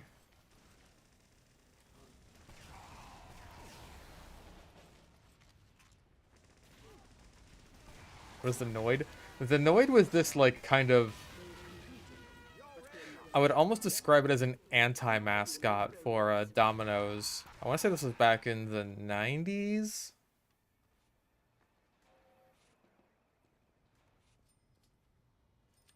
It's like when something ruined your pizza, you got annoyed by it. So you had the Noid. And you wanted to avoid the Noid. And Domino's let you avoid the Noid. It's very roundabout marketing. What coward is still not ready to fight?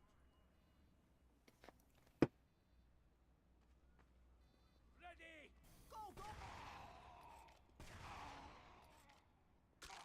And I know they referenced the Noid in Pizza Tower. There is, yeah, the noise. I haven't played Pizza Tower, but I know that there's a little Noid creature in there. Fun mascots were discontinued in favor of sassy social media accounts. Wendy's and its consequences have been a disaster for the human race.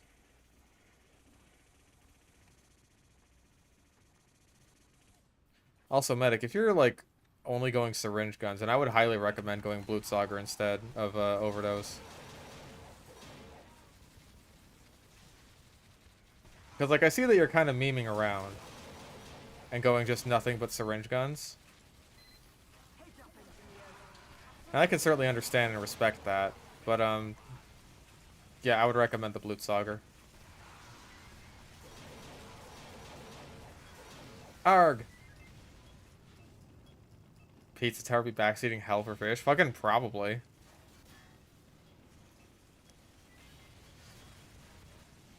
I don't know. I don't know if it's the kind of game that I would even particularly enjoy all that much. Another sentry buster has entered the area.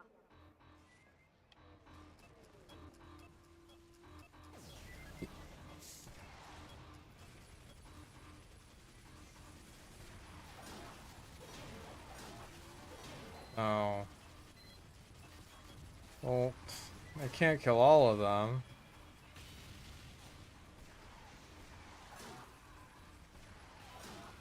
Can I kill myself?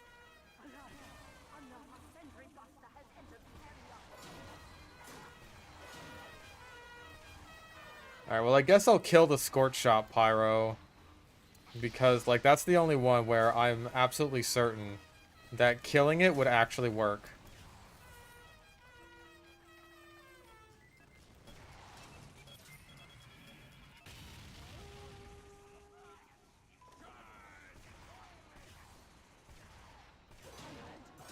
Another sentry buster has entered the area. I mean, he's supporting in his own way with those Mad Milk syringes.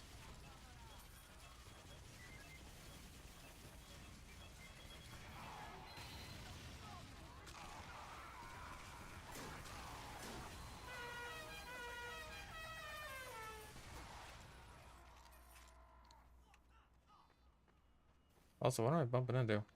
Another sentry buster. The Wario games? I haven't played any Wario games.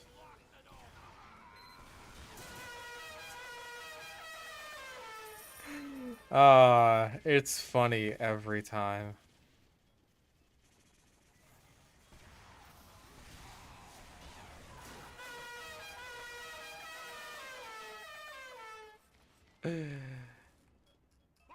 Ah.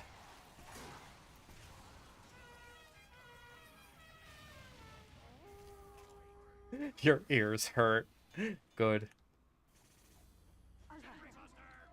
sentry buster has entered the area.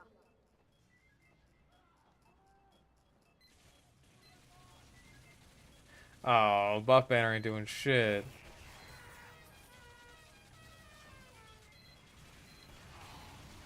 Oh, wait, yes it is. Because the backup soldiers died immediately.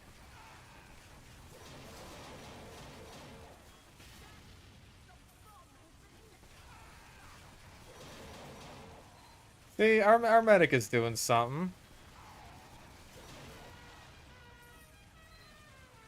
Look at all the work those Mad Milk syringes did. Also, I'm gonna die.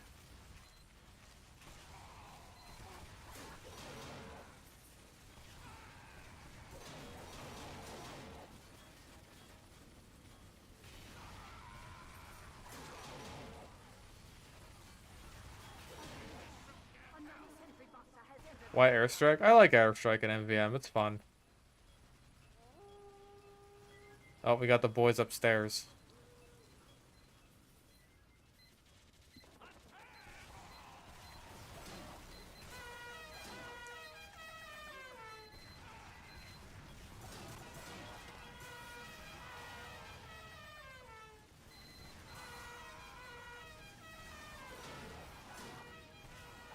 I am scared.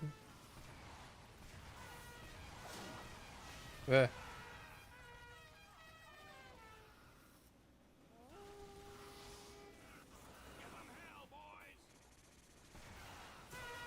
Oh.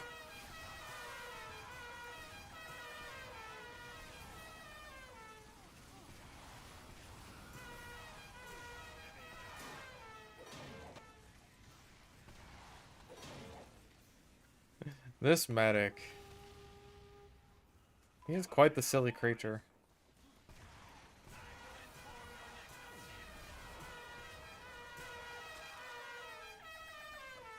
Force of Nature knockback doesn't count towards rocket jumping. Which makes sense, but I don't have to like it.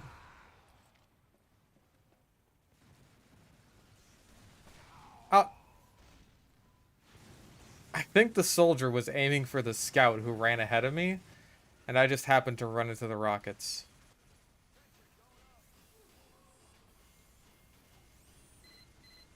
So that's unlucky.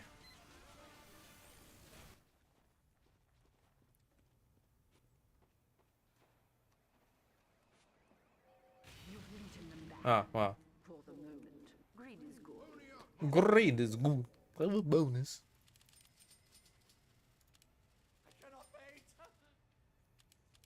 Your grade is quite good. Have a bonus.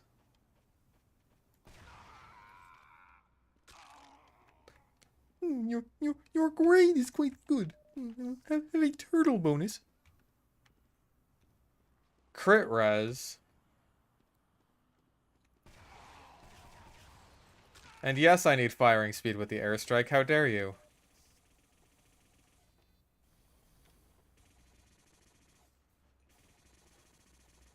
I considered signing with the Lakers. No. Sound off if you're ready. I will never play for LA. Wait, is it? LA is the Lakers, right? I don't know. I don't know anything about basketball.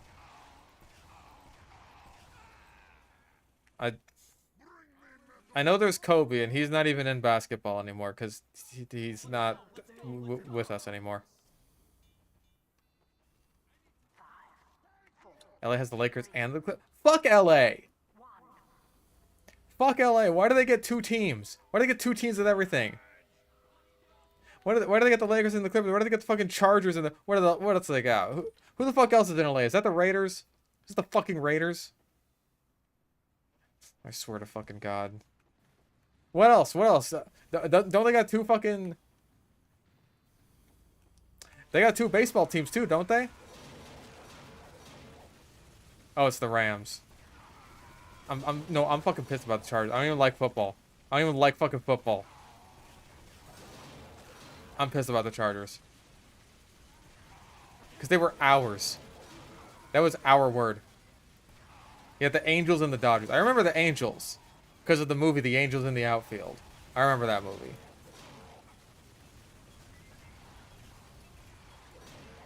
I don't know how many other people remember that movie, but I remember it. Angels used to be Anaheim. They just fucking poach everything. Fucking LA can't just have their own thing. They gotta just poach other people's shit. Yeah, God helped a baseball team win by cheating. It was a good movie too. Maybe. I don't remember actually.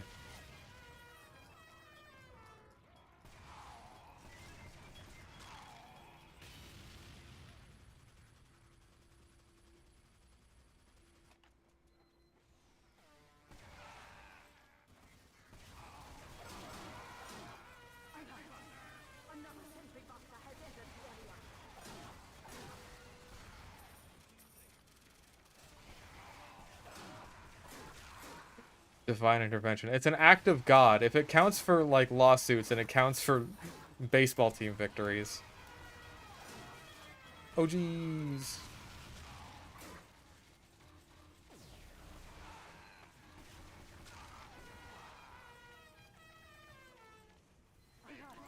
Well, I know that, like...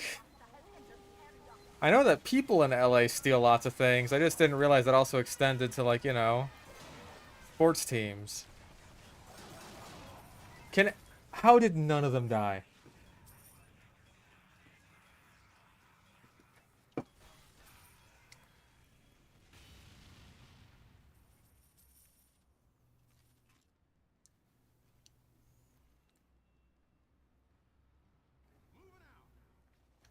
think I saw something recently regarding, like some kind of incident on a plane that was just written off as an act of God, and it's just like, you could not. I think this was from a while ago. But, like, you could not get away with that today.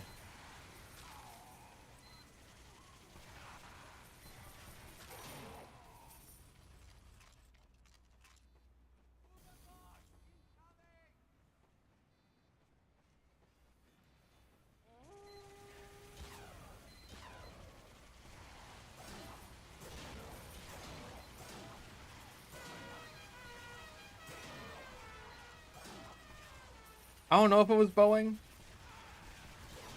I mean, I know that Boeing CEO just very very comfortably retired now that his company is going to shit. He's just like, well, I'm jumping ship.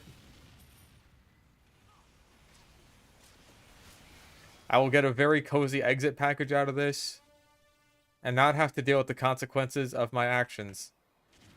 So, that's cool.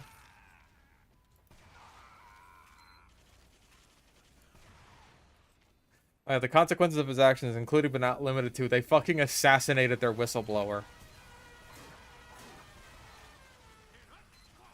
That's kind of a big one.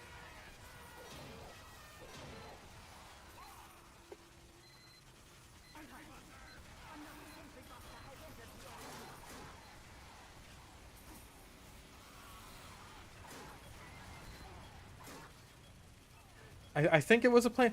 Actually, it might have been a ship. That might have been what it was. I think I was watching a YouTube video about like a shipping disaster or something, and it was written off as an act of God. That's what it was. It wasn't a plane. I was just thinking about planes because Boeing is going down the fucking tubes. Because I think about that a lot. It's like how most men think about the Roman Empire like 15 times a day. I think about how Boeing is going down the fucking tubes.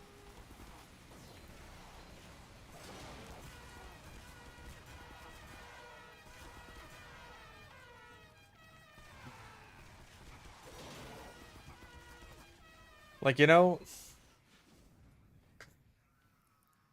how there's the theory of how our moon was built? How our moon was constructed? That, like, a planet that was a bit smaller than Mars ended up slamming into us pretty early on in Earth's lifespan. And that just kind of merged the two planets together. And so even now, there's still a little bit of that old planet. Boeing is like that. Except instead of a little bit, it's all of it. And it's like, and instead of, a planet, it's McDonnell Douglas. I think after the merger, where they bought out McDonnell Douglas, they just kind of became them. And now they've inherited everything, including their records of crashes and poor maintenance. Another sentry buster has entered the area.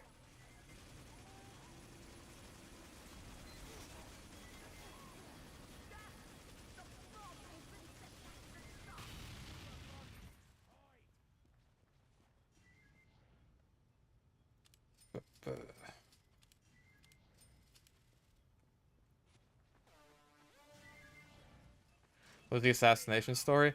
Oh, a Boeing whistleblower, quote unquote, killed himself. Quote unquote.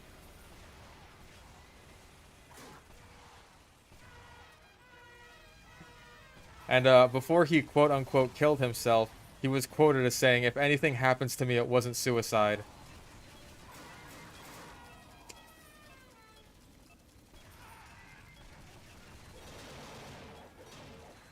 Also, Boeing CEO just happens to be retiring now.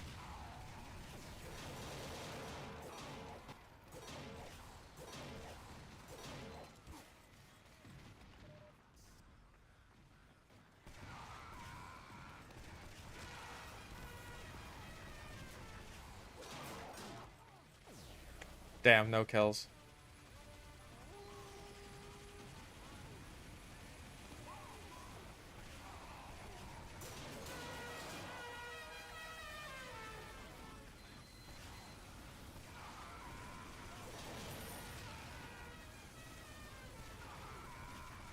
Oh, you're being a cock.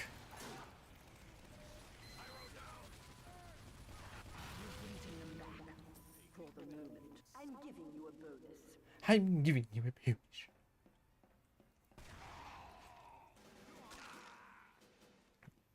Oh, wait until the last wave to kick him.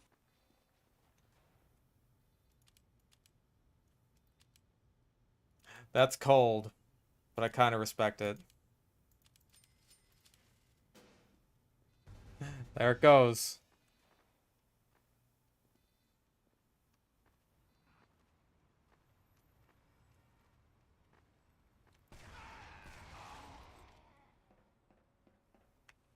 But yeah, Boeing has had like just a horrible year. They had, let's see, I want to say there was a runway collision in Japan with a Boeing plane.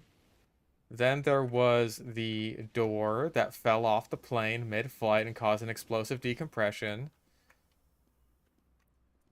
I think there was another minor runway collision. An engine caught on fire. What else?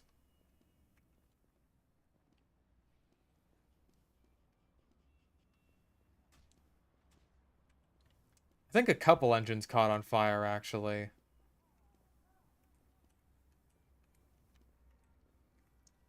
There was a really rough landing in, I think, New Zealand recently that ended up injuring like 50 people.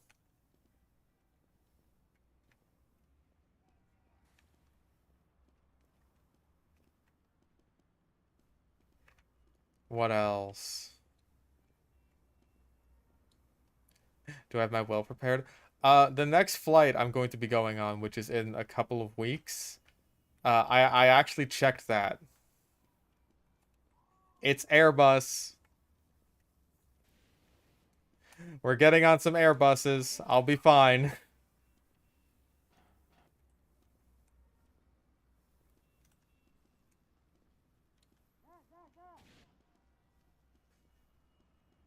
This is it. The last wave.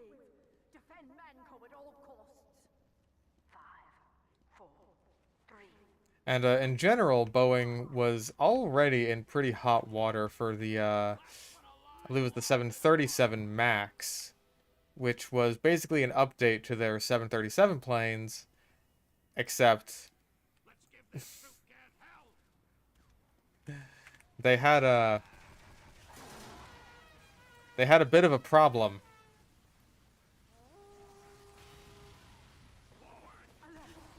On takeoff, sometimes why they just crash the plane and kill everyone.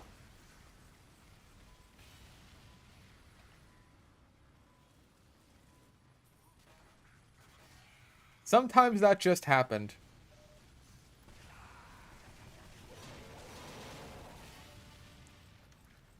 They had a bit of a whoopsie doodles moment.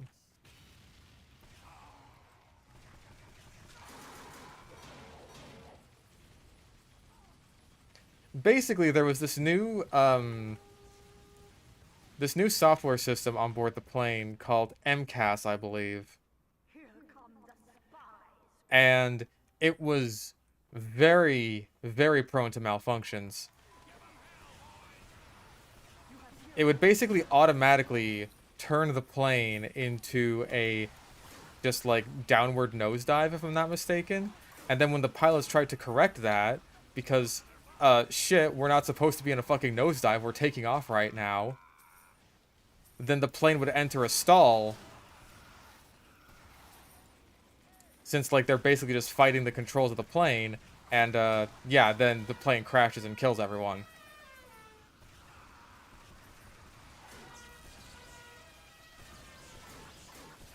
Oh yeah, and they never told the pilots how to use MCAS. The spies are here.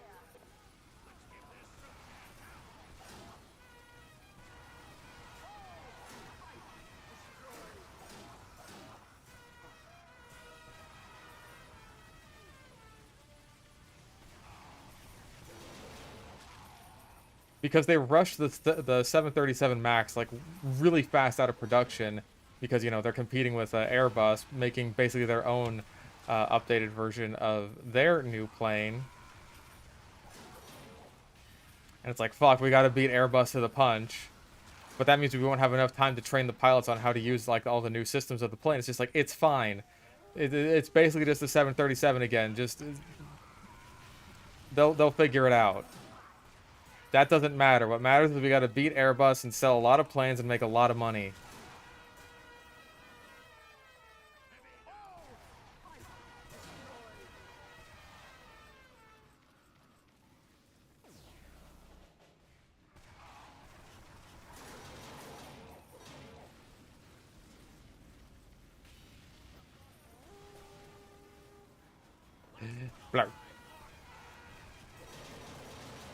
And you said I didn't need firing speed.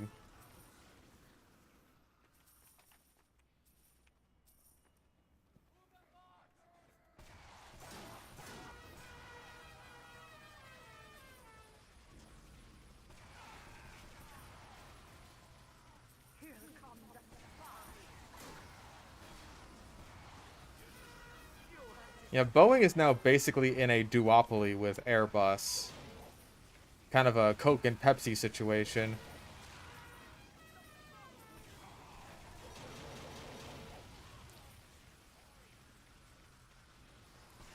Kind of a Coke and Pepsi Republican and Democrat situation. Where you have a duopoly of two parties that are essentially the exact same, and you have no real choice in the matter. Except Boeing is actually really, really bad and way worse than Airbus.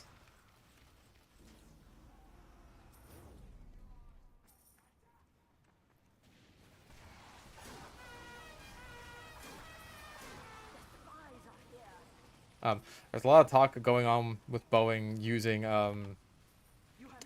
basically inclusive hiring practices, like that being their big MO, so to speak.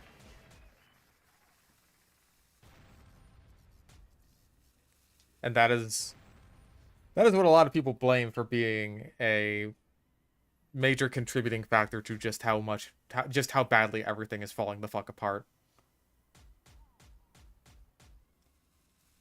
All right, what does this guy get?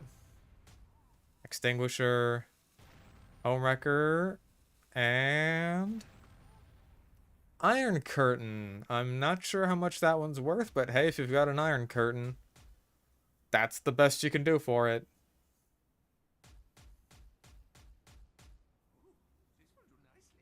I mean, like, I don't think it's the pilots, really. It's the mechanics. Because as far as I'm aware, there hasn't been, like, a lot of piloting errors, except maybe maybe those runway collisions.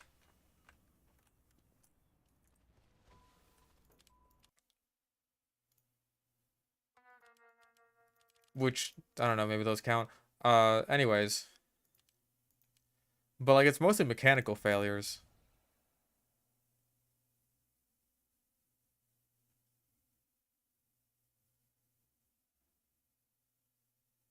Just like how when Blizzard gets into a controversy, they pull out the diversity card. No, it's more like they got into controversy because they were trying to be diverse.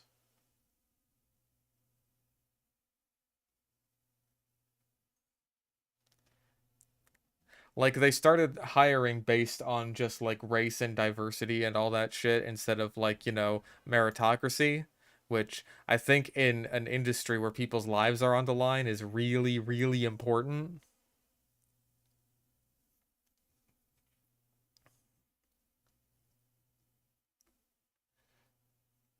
And so a lot of people are blaming that for just the absolute swath of just mechanical errors that they've been going through lately. I'll go Dragon Sphere. Why the hell not?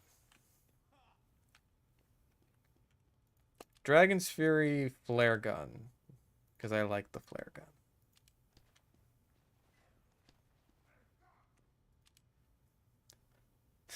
Yes, I'm saying that minorities are less intelligent. You got me.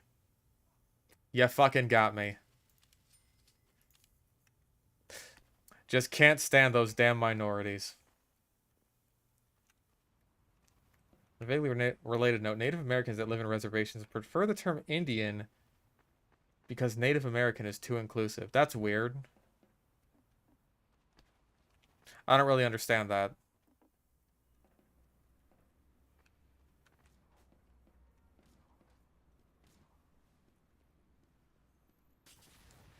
I mean, I guess Native Americans can also include, like, Inuits and even to a certain extent, like, Hispanics.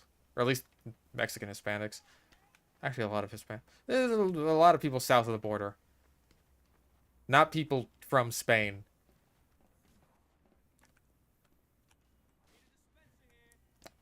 Native American refers to all native peoples of all the Americas. Like, yeah, that's...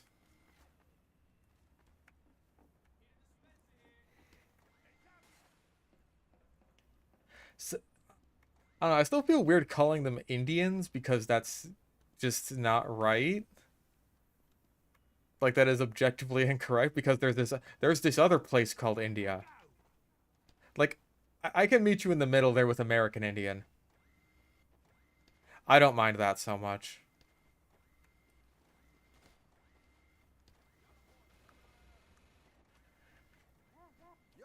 But just straight up Indian, I don't know. I don't like that. Because it's the same thing with Avatar. Let's go once again back to the Avatar talk. Just like which Indian? The blue one or the or the good one? Sure, why the hell not? It's Eternoween, the eternal Halloween. Door plug failed because that may have been a maintenance error, but the initial fails with the 737 were due to cost cutting measures. Oh yeah, I know that the issues with the door plug falling off were like to do with maintenance, which is, I mean, that's pretty much just the long and short of a lot of airplane incidents. Alaska Airlines, fucking Japan Airlines, Well done. You've all made the fucking, what was it, American Airlines that just had the engine fall the fuck off during takeoff. Was that American or United? I don't remember. Anyways.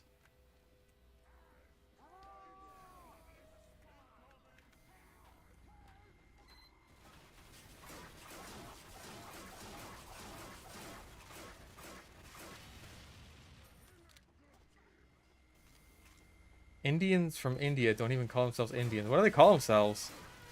Now that's just confusing.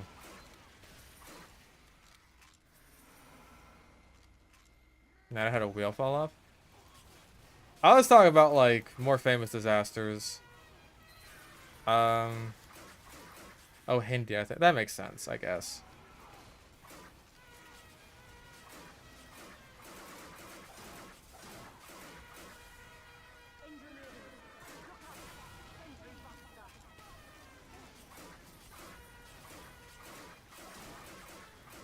I'm feeling that longer range from the Dragon's Fury. I'm feeling it, dog. Hinduism is a religion. I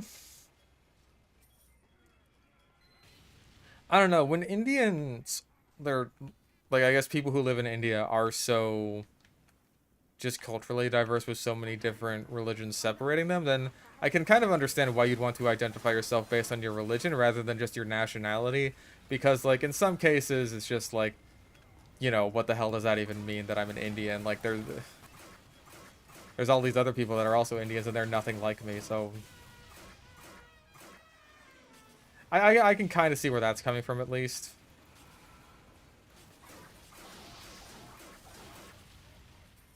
But then I guess that's also true of Americans, but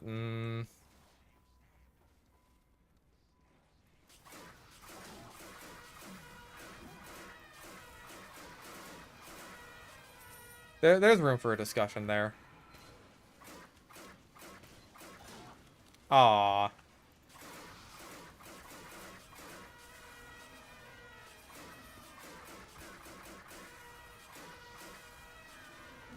Aw, damn.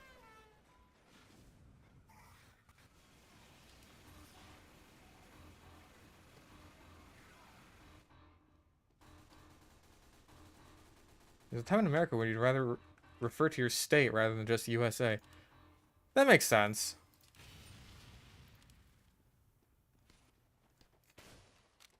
Okay.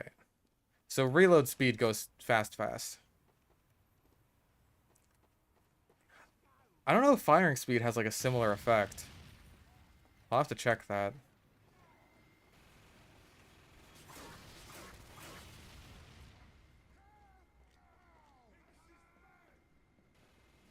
Where's that fucking money?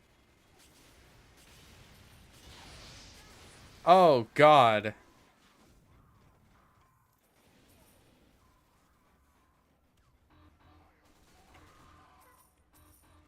Yeah, maybe the whole Texas thing put a damper on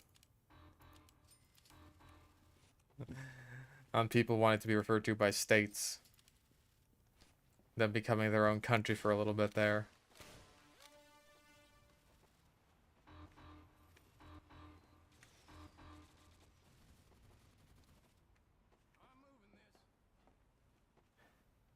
Yeah, the pyros in MVM basically have auto reflect hacks.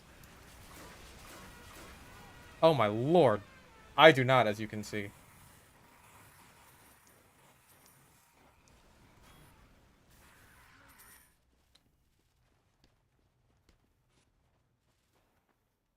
In Hindi, India is called Ba. Is that just Bharat? Referred to in a similar way in neighboring language groups. Interesting. It's like how in Japan they are Nippon.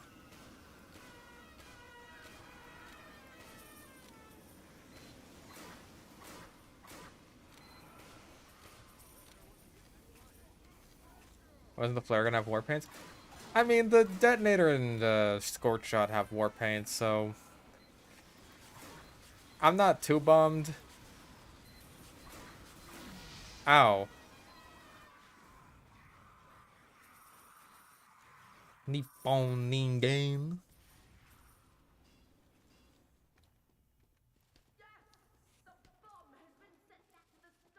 Nippon heavy. Yeah, I think the firing speed does make a difference.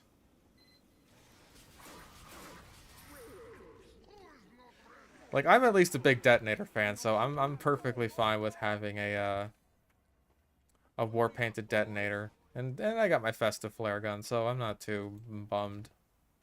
That being said, the festive flare gun isn't like one of my favorites. Like the hammer being a candy cane is kind of cute, but the wrapping around it is kind of like, eh. You weren't really trying with that one.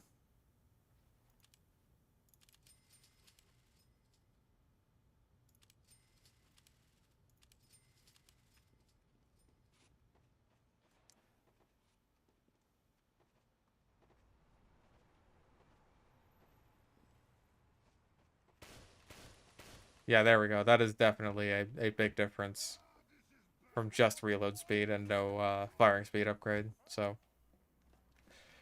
this is what I want. I love stupid fast flare guns in MVM.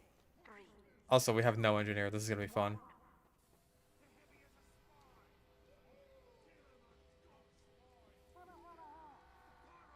The best looking festive weapon? I kind of like the ones... Ah, man.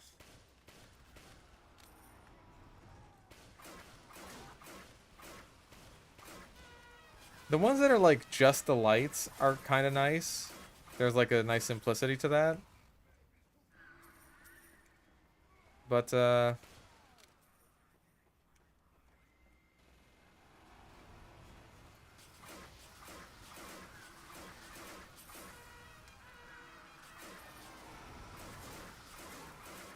don't know if the crossbow even looks the best, but like the fact that it has the candy cane bolts, I think makes it one of the best, if that makes any sense. Oh, the Festive Ambassador does look awesome. I think I might have to give it to that one. You're right about that, actually. Oh, you son of a bitch.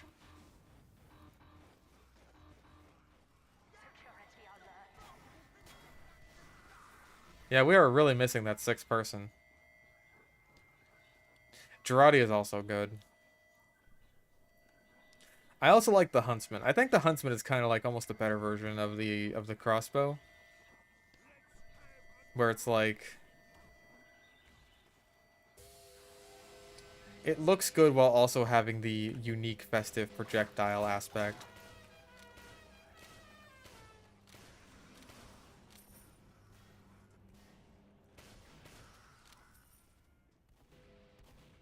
I like the festive Islander. I know people make the jokes, it's like, oh, it's the condom skin. I like it. I see the ice. I see the ice that it's supposed to be. I'm personally not a fan of the festive black box.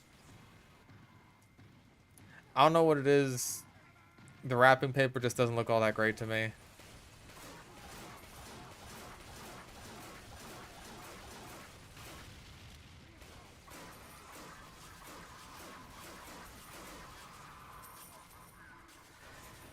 Yeah, people make jokes about the Festive Islander being like, oh, it's got this big condom skin on it.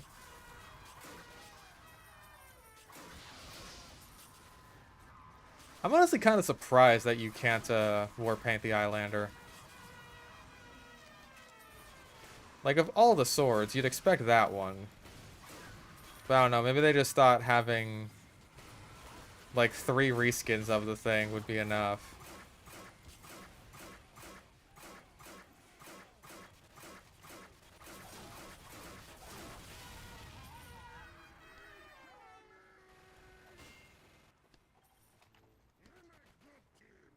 You got the fucking... You got the regular Islander, you got the 9-iron.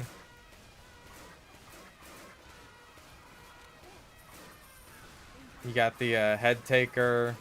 You got the Australium, you got the festive. Maybe they just thought, well, you know what? We don't need war paints on top of this. Islander demos, they got their customizations covered.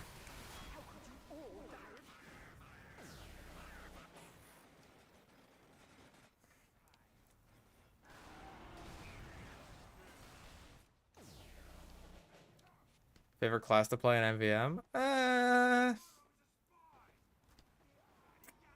don't know.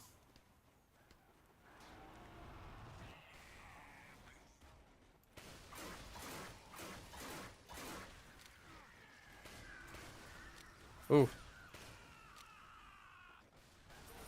I kind of like just mixing it up in general.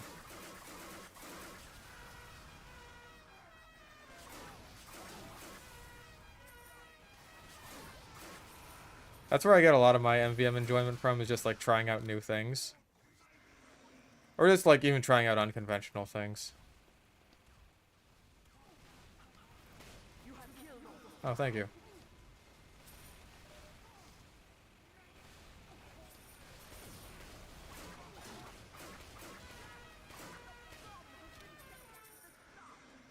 Like, I love the flare gun in MVM. I think it's so goddamn fun. Also, that looked like it should have been, but it wasn't.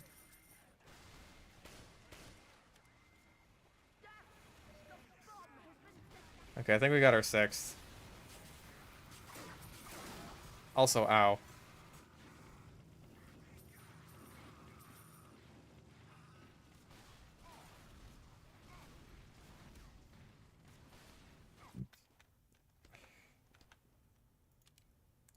I do think we need that ammo capacity, though. Damn.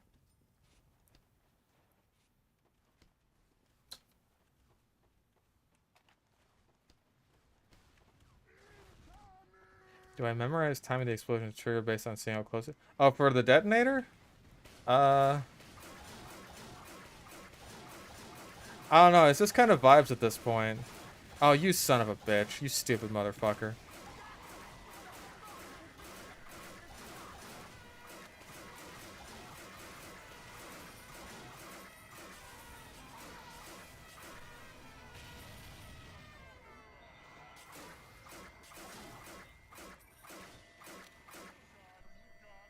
We got him, we got him.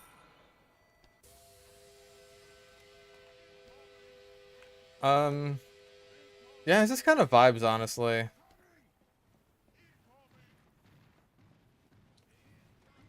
Just muscle memory. You'll get it eventually.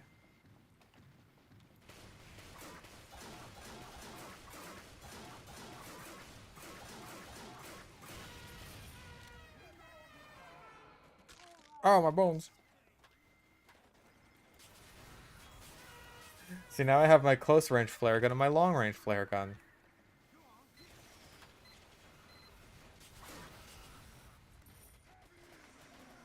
Heavy spy.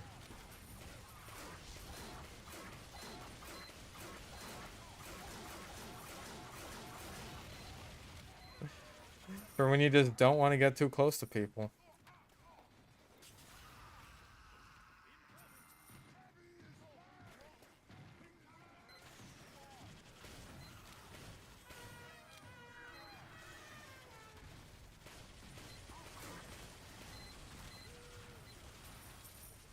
Okay. Yeah. No. No, stay back. No. No, don't do it.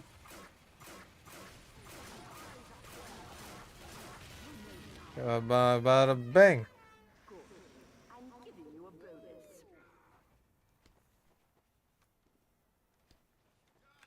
bonus. Heavy is spy. Heavy is spy. Heavy is heavy. Get a bit of health on kill for that one too. Let's go, let's go, let's A flamethrower that can only air blast? No. Dumb.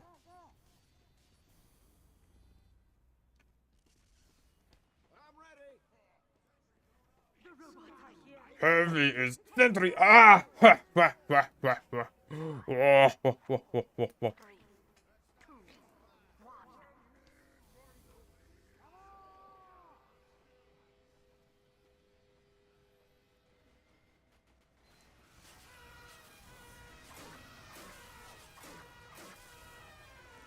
That demo's a bloody sentry. Whoa.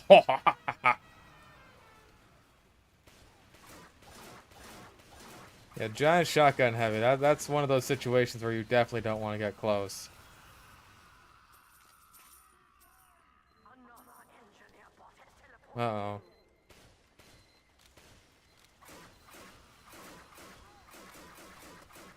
Hey.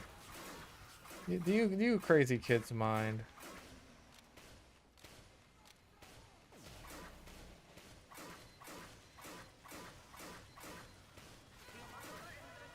Uh-oh. Not on my watch, sister. Engineers, look out for that Okay, we're good? buster. No, we're not. Oh my goodness, we're very not. Arg!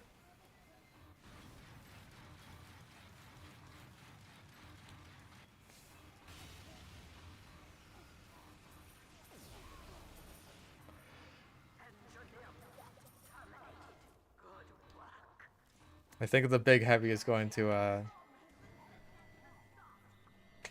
yeah, I think he managed to cap it.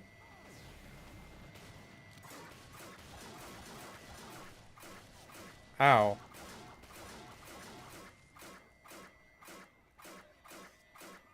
Okay, you didn't need that.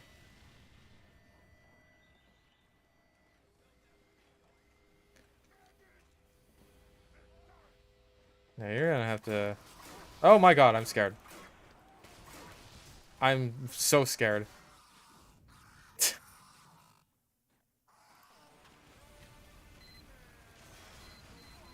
Don't... Did anyone kill it? Did anyone kill the one that killed me?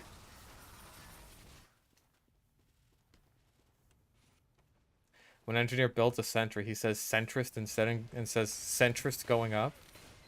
He does just want to grill for God's sake, which is based. Oh my god. I can respect a man who has his grilling priorities in order.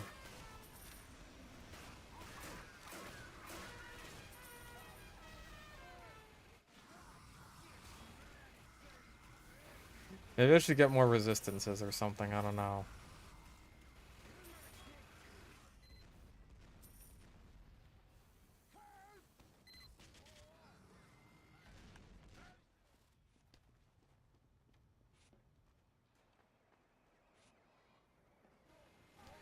Why am I a hyper-realistic VTuber? How dare you say that to me?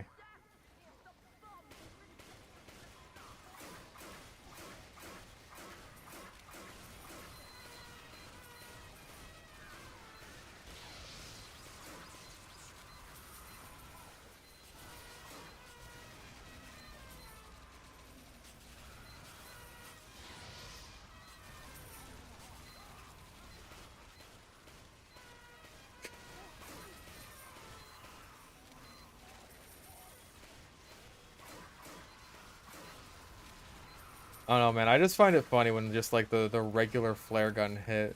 Not even the afterburn. Not even the crit. Just a regular hit just immediately drops someone dead.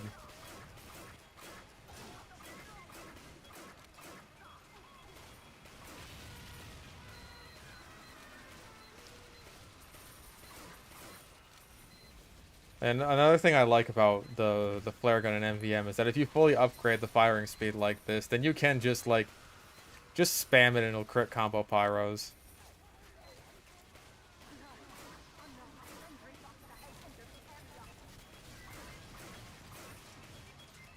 It works best on giant pyros because most of the smaller ones have auto reflect hacks, but it's still nice. It's still funny.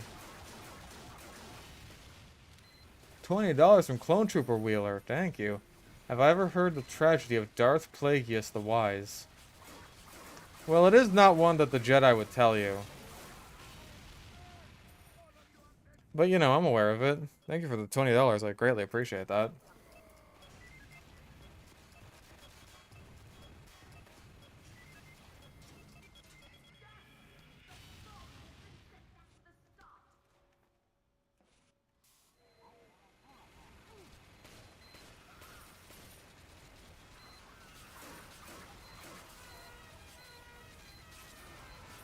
Oh my goodness.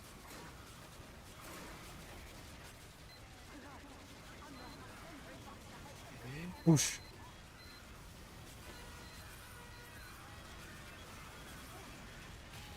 Oh my goodness.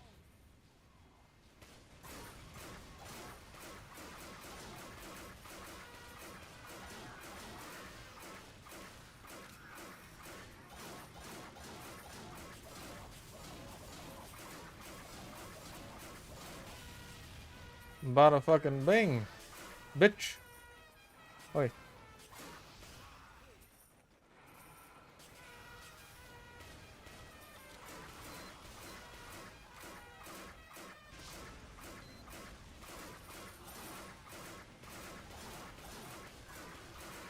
Ooh, drop the med with the crit flare.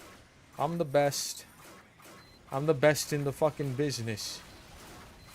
They call me best in business, man. That's what they called me back in high school. Anakin, do you want to hear how this totally cool and handsome Sith apprentice totally owned his master? Don't ask why I, a humble politician, would know such a gnarly tale.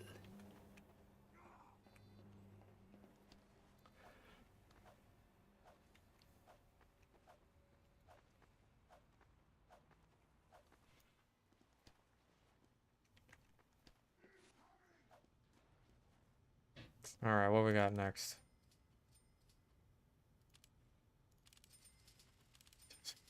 Remember how I said I was gonna go for fucking resistances? I lied through my teeth. More damage. You're a real son of a bitch, you know that?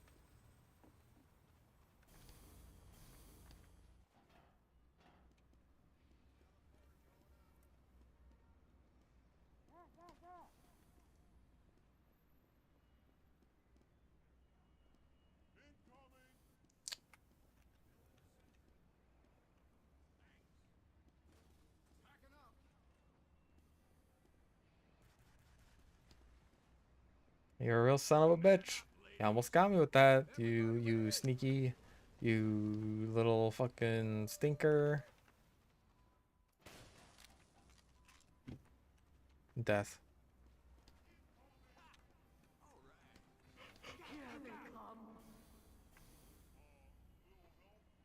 Mm. 5, 4, 3, 2, 1. Gone. Mini tanks. Uh-oh.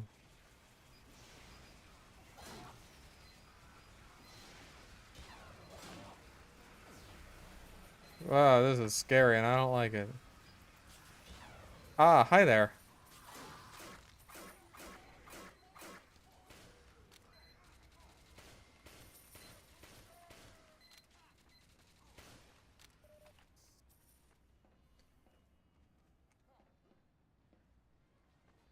Well, I shouldn't have survived that, but I did anyway.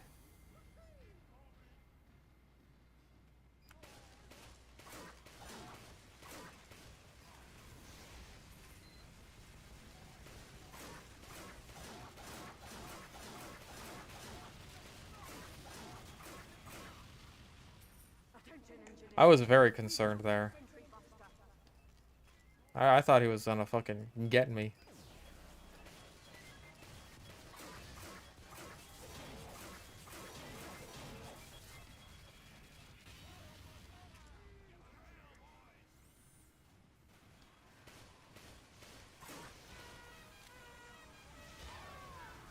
Brr.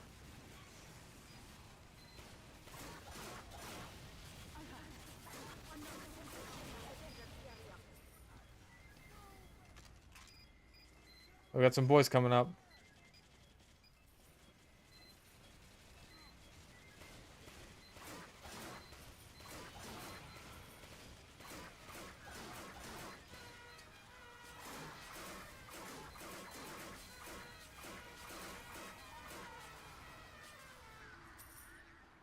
I did it. I saved the day. All me. Any plans for rebounds on April Fool's Day? There are some plans. There are some plans that are being cooked up. Might have a bit of a couple of goofs, a couple of gaffs, a couple of chortles,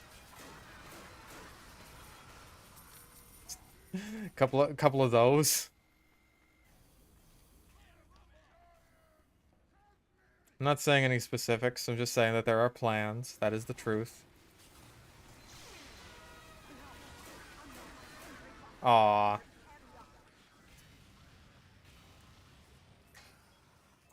Ow.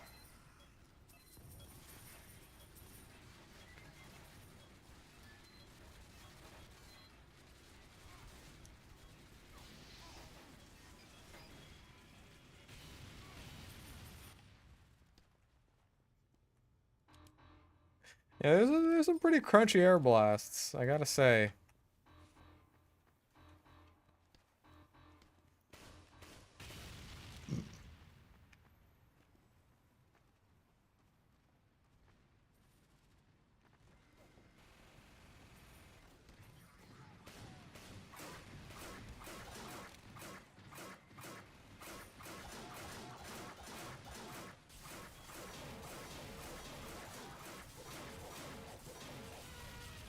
Death. Woe be upon ye.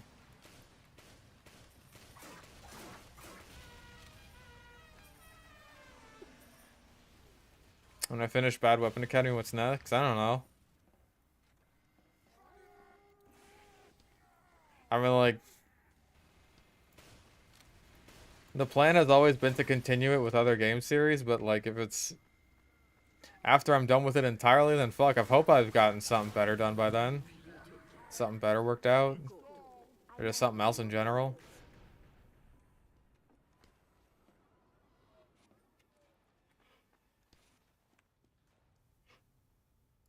Pony up, boys.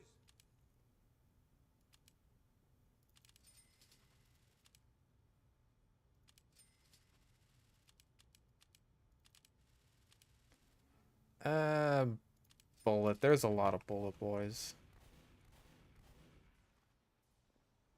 There's a few left for TF2. I just gotta figure out what the fuck I'm gonna do about them.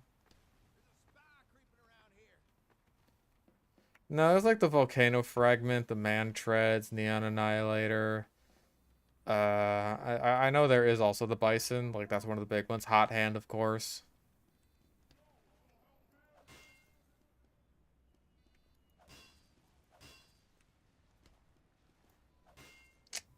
Um...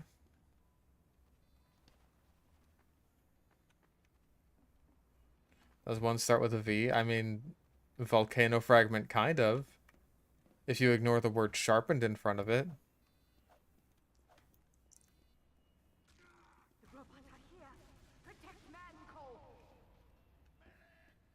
5, 4, 3, 2, 1.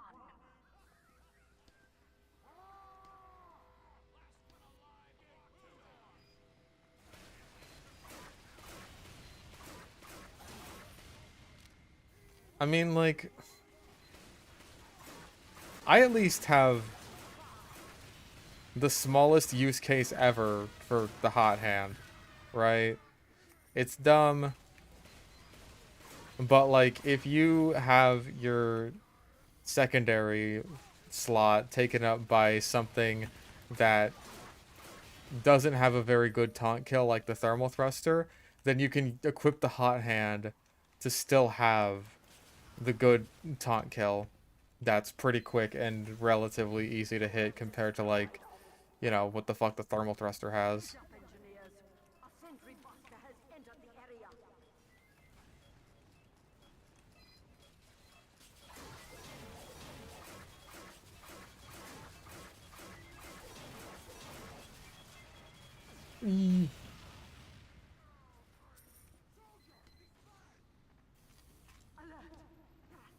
All right, we got the big boys, big Healy boys. Okay, well, that was easy.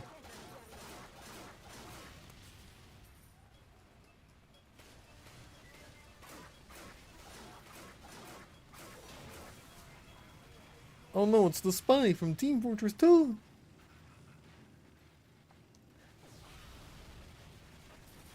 Also, what do you mean by caging launcher? Like, you said autocorrect. What were you...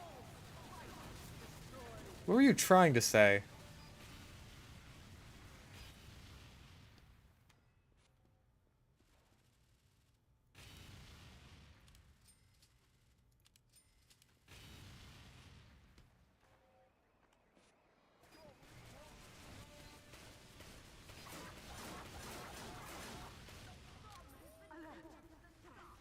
Redo one of my episodes, which one would I redo? In terms of script, the Tribalman Shiv, and in terms of editing, the classic. Just like, the production values on the classic episode are just not very good. And then the script in the Tribalman Shiv video is not very good. I was kind of worried, actually, with the recent Persian Persuader video that, like, I might end up falling into a sort of similar trap that I did with the Tribalman Shiv video, where I'm just spending the whole video complaining about another weapon.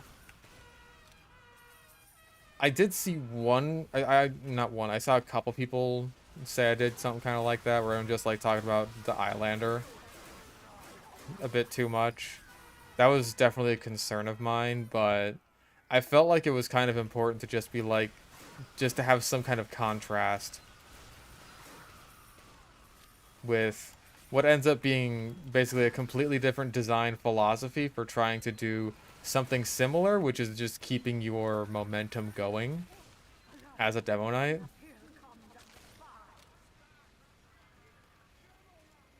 I probably could have avoided the, just my opinion pieces on the Islander. I could have just saved those. That's probably just a case of me not learning my lesson as well as I should have. Like, I can mention a weapon, like a different weapon in the video, but that doesn't necessarily mean I need to make my opinion about it super known over and over again.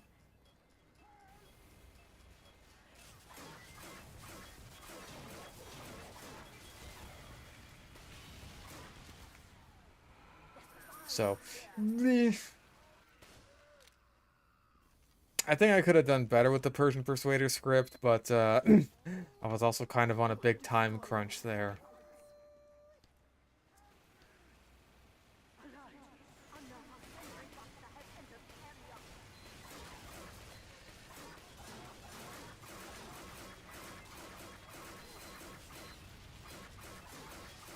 I am still quite far behind in terms of just how much money I need to make for the month, which is really stressing me the fuck out. I was kind of hoping that I would have, like, a sponsorship soon, and I don't know if that's fallen through or not. I don't know if they're gonna get back to me. I just don't know at this point. I'm hoping they get back to me. There's still another spy around here somewhere. That's on Gilgamesh. Gilgamesh! Nope, I got the sentry.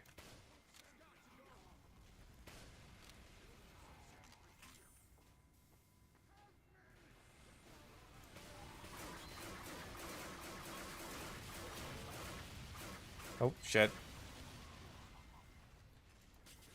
They should add a fucking projectile penetration upgrade to the flare gun. That'd be cool.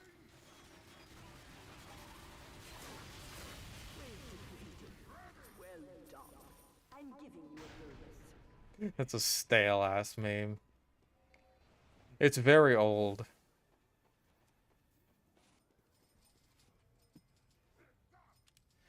But we all love anime and manga and gay men. Come on. Who doesn't among us? I don't know. Burn damage. Why the hell not? Burn damage and burn time.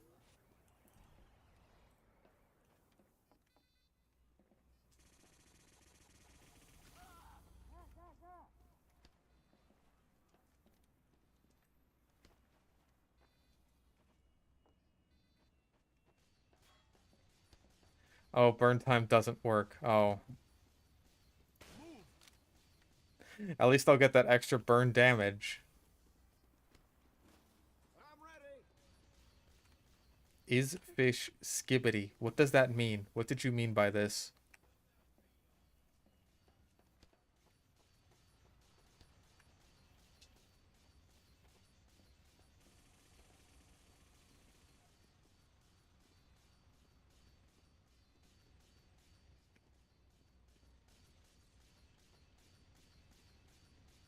Homeboy's going nuts so fucking boingo. God damn. Robot's battalion is upon us. Fight! 5, 4, 3. Are you can I'm taxed? Do I don't understand anything that anyone is saying. I'm almost 30.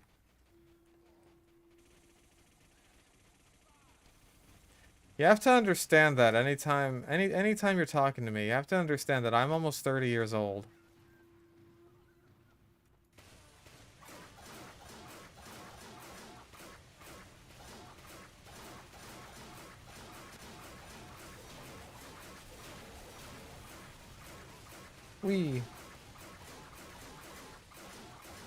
Well, at the very least, our medic is ensuring that we will always have a constant supply of mad milk on this here boy.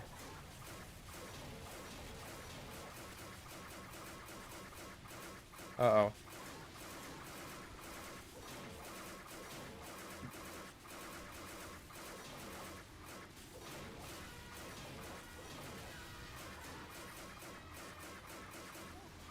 Uh-oh. No, come on. Ah, I tried.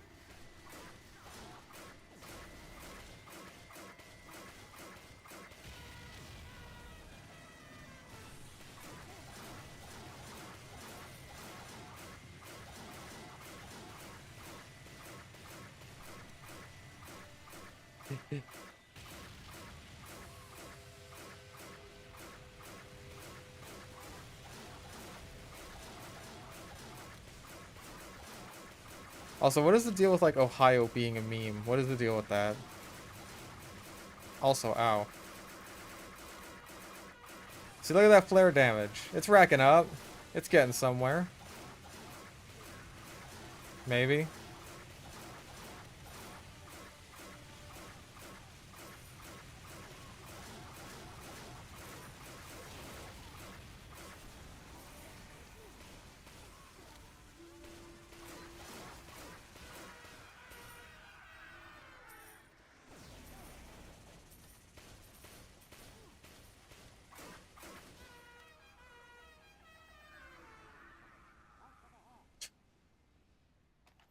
Why Ohio and not Florida? Indeed.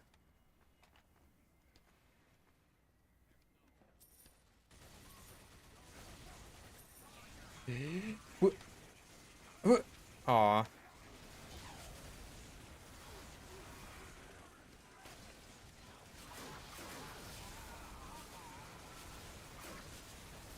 Oh no, he air shooted me.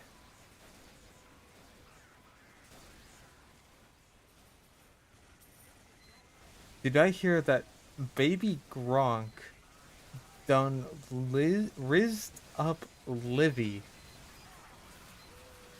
What Disney Channel show is this? This is a plot point in a Disney Channel TV show. Oh wait.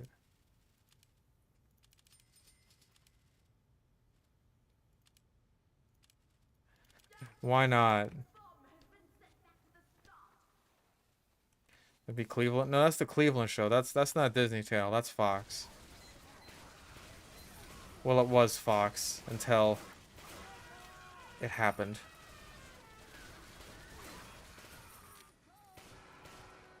Can't believe they took the Cleveland show away from us.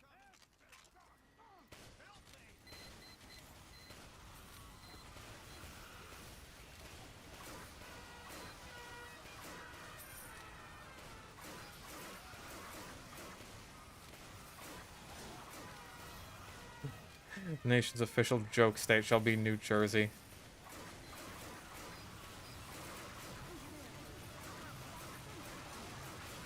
Oh, no catch on this apartment, although we are technically in New Jersey. Not one place even remotely livable.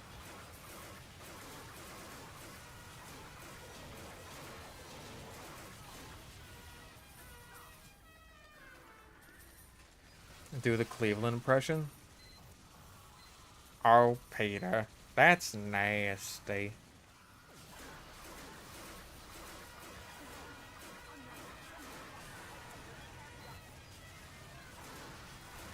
Something like that. My name is Cleveland Brown, and I am Cleveland Brown. 'Cause I am Cleveland Brown, I live in Cleveland town. Hey, get over here, you fucker. You stinky fuck. New Jersey? How bad was the first one?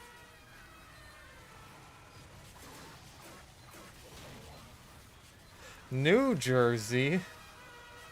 Yeah, I sure hope it does.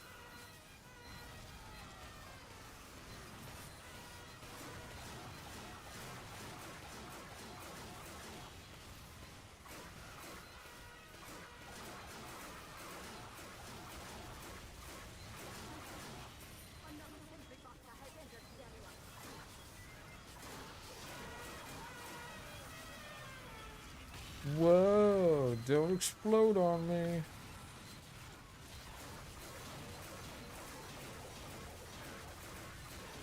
Hook a brother up with those Mad Milk syringes, dog.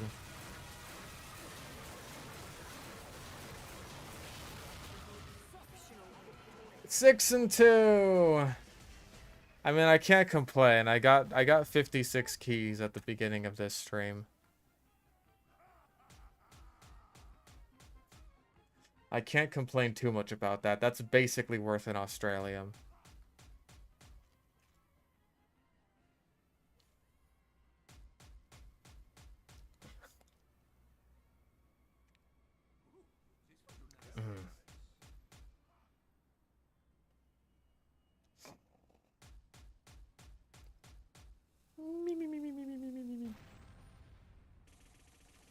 Man, nobody got shit.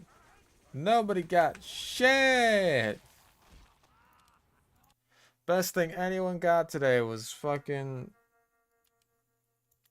Iron Curtain Professional Kill Streak Kit.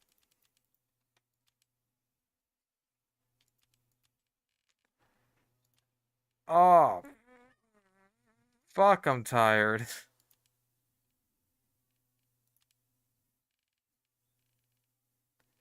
Oh, hey, I found a hat.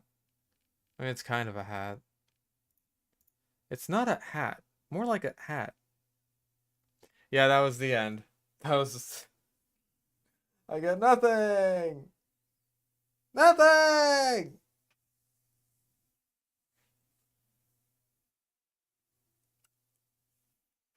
That was my first Aussie. That was the scattergun.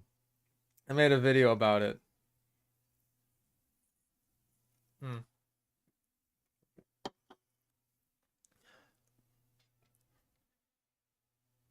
I predicted that I would get a scattergun, or it's like someone asked me if, oh hey, if you can get fucking one Australium, what would it be?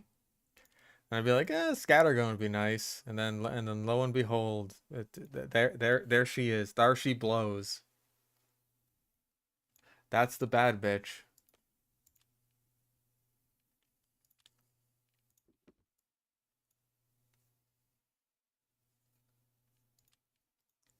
At least that's the only one I found inside of MVM. I also have my Australian axe, which I won in a tournament. This was back when I was good enough at the game to actually win things. And also the Australian SMG I have, which that was a gift. And then there's my Australian Blutsauger. I think that's it. Hello, NSC.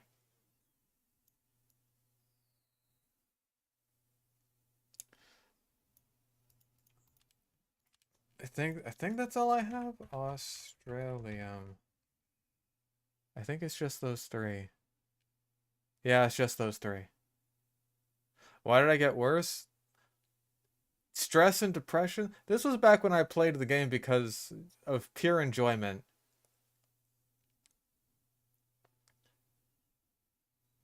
And then I got sad. Well, I got sadder, I guess.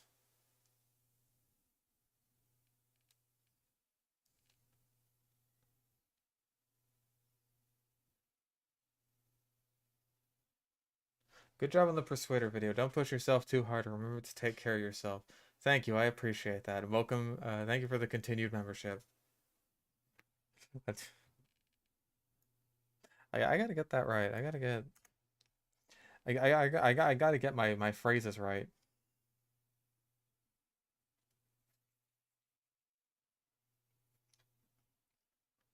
When people join Hanamakia's membership, she says that they've ascended. That's quick and snappy. Um. Now what do I do? Also, my opinion on spaghetti. Spaghetti's fine. I feel like I prefer other pastas though.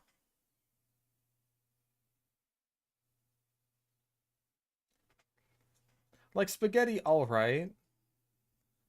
I can make decent spaghetti, but like, show us the beasts. I could show the beasts. I could show the breasts.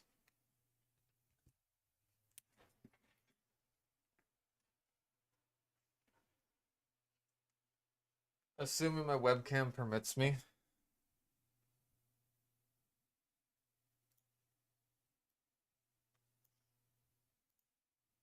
Nope. Dutch angle? Dutch angle. Now you can see us both talking at the same time. It's crazy. Angel hair is meh. I feel like I prefer angel hair to spaghetti. Alright, let's try and get the hi Bo. Look at that cat in the window.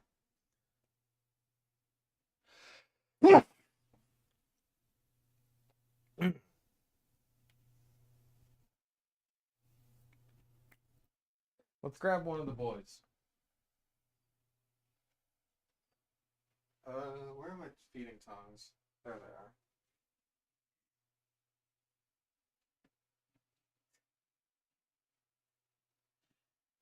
He's so smart. He hears the fucking lid open and he knows. He knows there's food. I already fed you a mealworm earlier today. How about I get you another one? Get you all out here. Let's go for a smaller one. Yeah, you'll do. Okay. This one. Feed you all across here. Come on, big boy.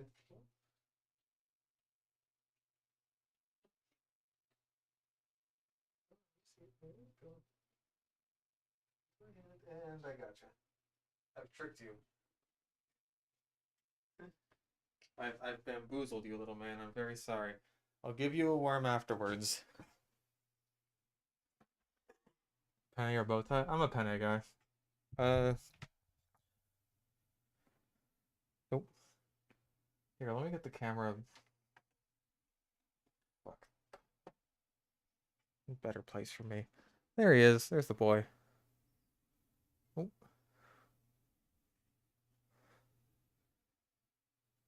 He is getting big. He's a big boy. Look at him. Remember when he was like the size of my finger? Also, I think he's looking at the fish avatar and has no idea what to think of it. Look how sizable. Also, yeah, I got the Tower of Dr. Pepper cans. You'll have to forgive me. I'm very depressed. To ignore all the trash in my room, I'm extremely depressed. Look at him.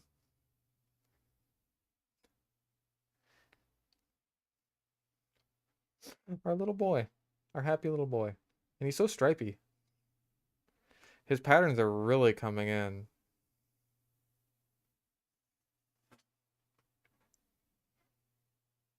Worst game I've ever played? That would be Goodbye Volcano High. It is just the worst. Hey.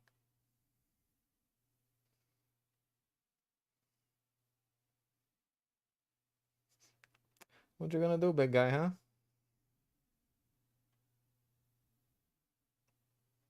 You're so big now. You're so big. How large should he be when fully grown? Definitely bigger than this. Like, he is still on the smaller end. But, yeah, he's definitely a lot bigger than when he was a baby. Look at him. Look at him going all the way up my arm. You are, like, almost wrist to elbow. If we count the tip of your tail. And, hey, the tip of your tail should be longer. Because you lost part of it. You are so... You used to be as little as my finger. And now you're a big boy. You're a big fat boy. Because I feed you so much food. Because every time I come over to the cage, you're just like, hey, you got any more food for me?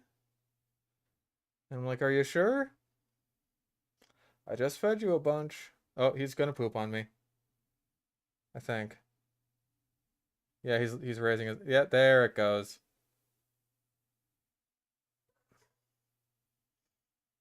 That's the first time you've done that on stream.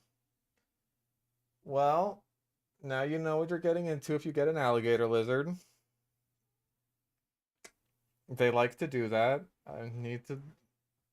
Alright then. Come on, big boy. You're okay, you're okay. I'm not having you crawl on my fucking shirt again. Go on. Hey, you back the fuck up.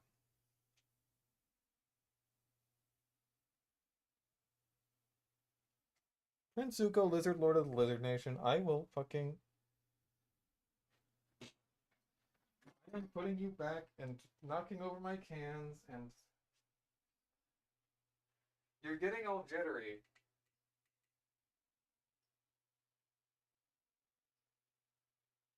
Hey. Alright, here's your damn worm.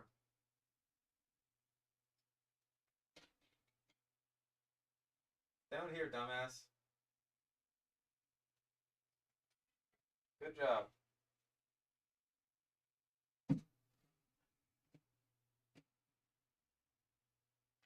I promise I'll dust the next one. But, kinda gotta dust you off of me.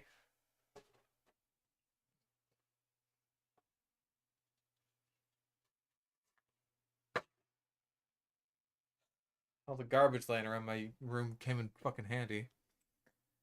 So do you want to leave? There you go. Cool. Hi, Poe. I didn't even know you were in here.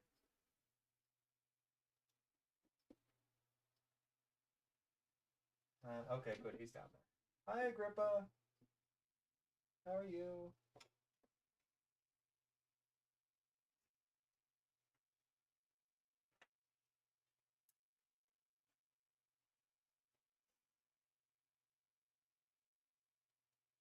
Would you like to come out and say hi to Chad?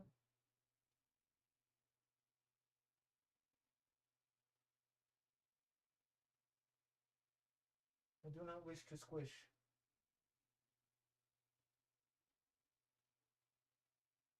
I do not wish to squish or smoosh. There you go. There you go. Come on out. Come on. Up you go. Oh, jeez. That was a teleport. God damn.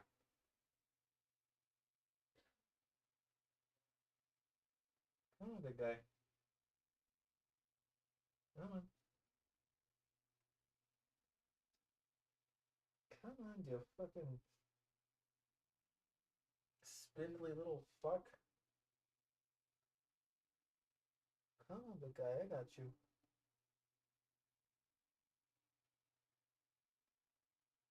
See? There you go. Oh, and down he goes. Come on, up this way.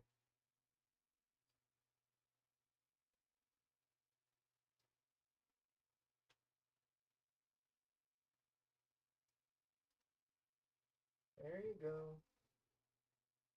That's it.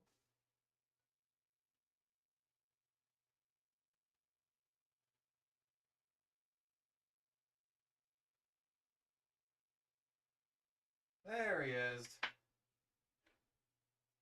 Very uncooperative this time.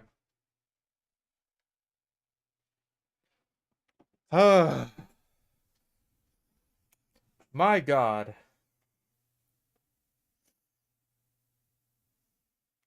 So uncooperative.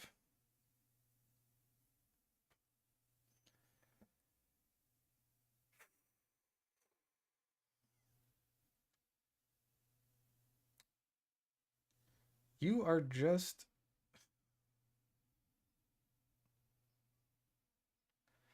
Yeah, he's not a spooter. Can you get a close up? There he is. He is a spindly boy. He hasn't molted or anything like that since I got him, but from what I understand, tailless whip scorpions are quite slow growers. You good, little man? Oh, there he goes. He's crawling. He is making a move for it. He's moving. Yeah, he's still missing one of his whips and one of his back legs.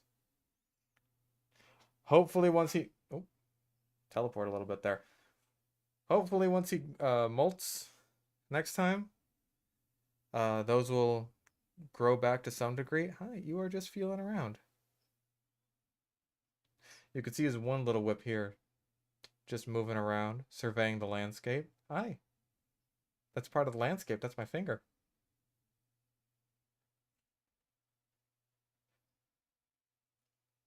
Because his eyes are bad.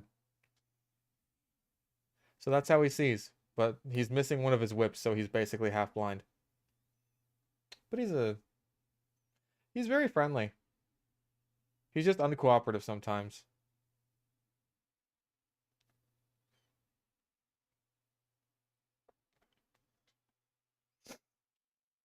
They have a stinger defense mechanism? Nope. He's just got these grabby hands up front, and they're not good for, well, not good for anything that's as big as me. They're pretty much just good for grabbing crickets. And so one of his defense mechanisms, rather than to fight back, is just like kind of zoop. He'll teleport. The fish is gonna eat him. Nom, nom, nom, nom, nom, nom, nom, nom. Nope. Nom, nom, nom, nom, nom, nom, nom, nom. And he's gone. Nah, I don't think it would hurt if I got pinched by him. I'm actually not sure how much bigger he's gonna get. Because I'm not sure of his exact species. So he could get quite a bit bigger than this, or he could stay roughly this size. I'm not even sure if he's completely fully grown or not. Which is just kind of one of the drawbacks of getting wild caught, along with, you know, this. The whole missing his legs thing. But he's still a good boy. Aren't you? He's a good boy. The only thing with holding him is that my arm gets tired. Yeah, he uses his whips to see and feel around. He is like Toph in Avatar in that regard. He's like, I don't see the way you do. I let out a supersonic scream.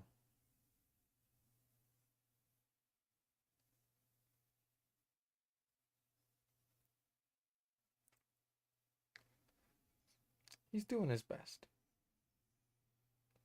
He is a good boy. He's very flat. Do you need to eat? You're looking like a skinny little mini. Even though I feel like I fed you. Just poop it out already?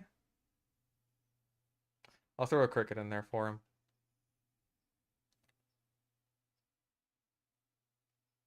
He is an awesome little duder.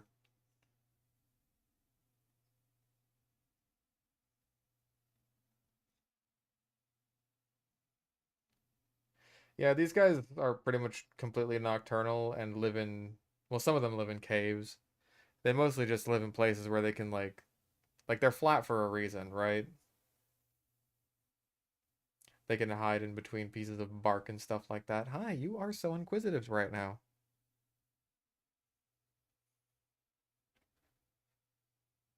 He's really looking around. To the best of his abilities.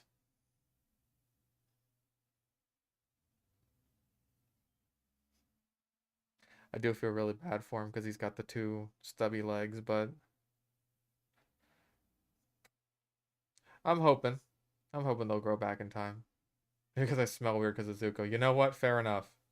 He's smelling the lizard poop still on me, and he's like, where'd I get it? I bought him online. He was my birthday gift to me. And I'm very glad I got birthday gifts for myself. Because if I went straight from my birthday, having not done anything for myself, to the situation I'm currently in right now, I'd just fucking kill myself. You're okay, Agrippa. You are okay, I promise.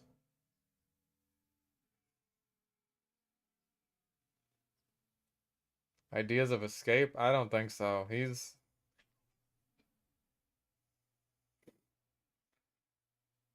I say that. Oh, you can see him using his teleport ability. Yeah, he is fast. When he wants to be. When he wants to be, he's just like zoom.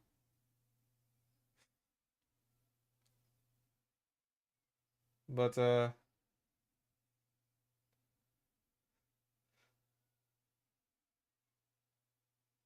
do you want to go back?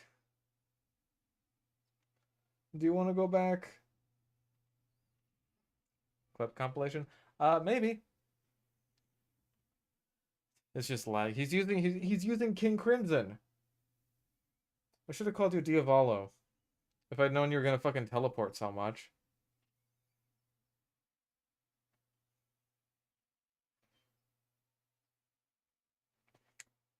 King Crimson. It's definitely surprising anytime the teleporting happens, but like it's basically harmless. Like he's never teleported himself into a inconvenient position before. It's always just like, doop, I'm over here now. Oop. It's startling, but as long as you don't like freak the fuck out, then he's not gonna do it anymore. Ain't that right? You are so cool. You're the coolest thing ever. Did you know that? Don't tell Zuko I said that. He's a Grippa. Why not the slight change to a Whippa? Um, because he's got his little grippy hands that he uses to grip things.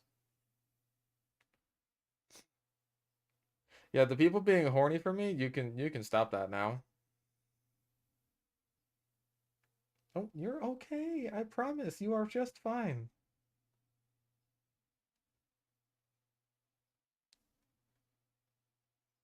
You are fine. Alright, he's freaking out at like every little movement. Anytime I rotate my arm, he's just like, no, I'm not happy with this. You're dislodging my tarsal claws.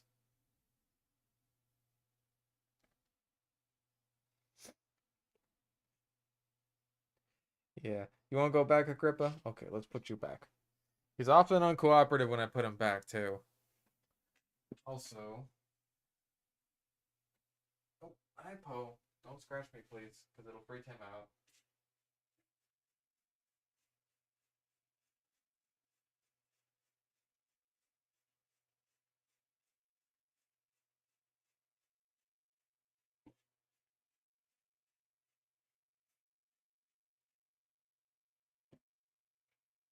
Okay, mister. In you go. You're okay. Go on. That's your home right there. There you go. There you go. Just crawl back in. There you go. That was uncharacteristically cooperative of you. Thank you very much, little man. Move the claws. Thank you.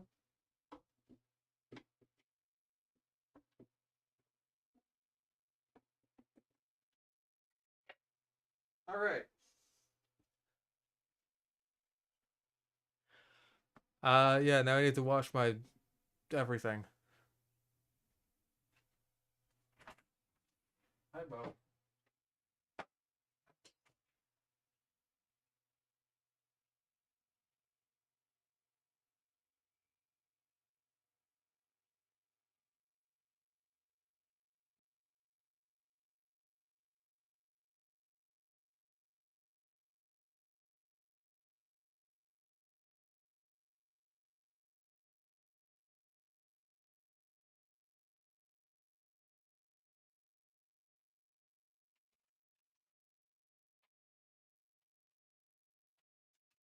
Well, somebody felt left out. So look who dragged her big fat orange butt inside here. Meow. Mm. Are you upset about this? Yes, yes, she is.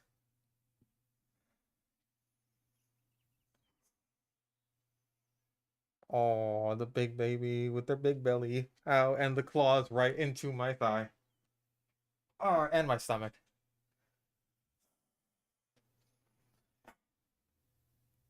Doesn't like being held like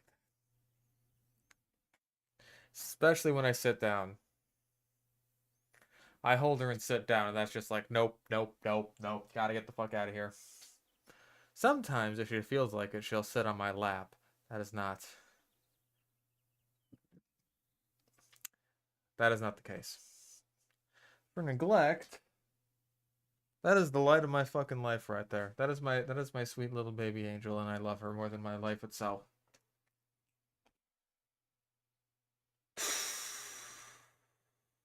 I don't know, I might call it early.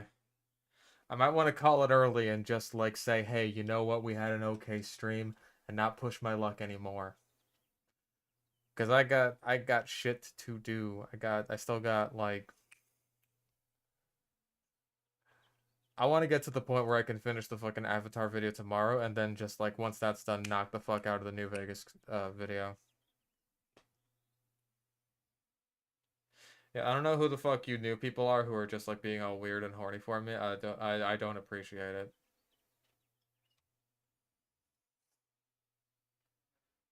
A bit of quick fun with that junk. No, this is not junk for fun. This is my depression junk.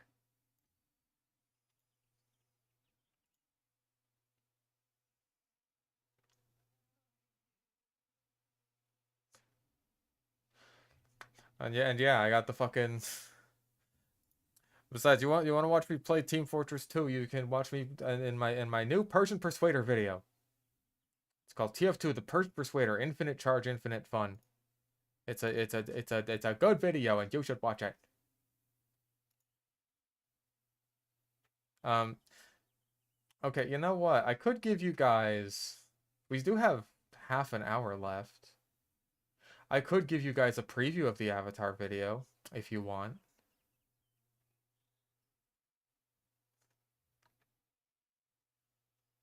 I could show it to you guys.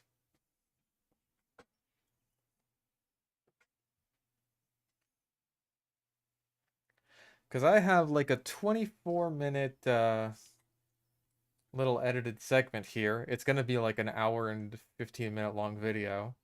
but I can at the very least show you what I have created here. Give me a second.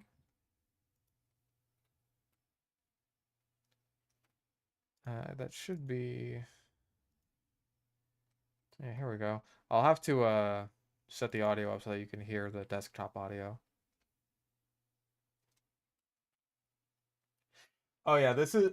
Trust me, this is after getting rid of some of my mess.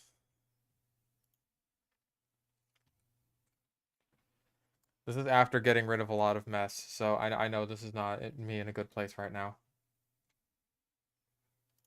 Ba -ba -ba. Yeah, I need... Yeah, application... Window... VLC... Window capture... Yeah, that'll do.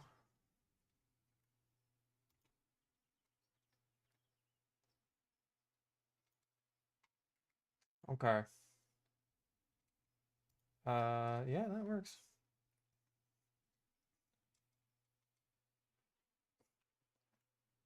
Yeah, I seriously don't know what the fuck the deal is with you two. You're being weird. I don't appreciate it. Just at all, even remotely.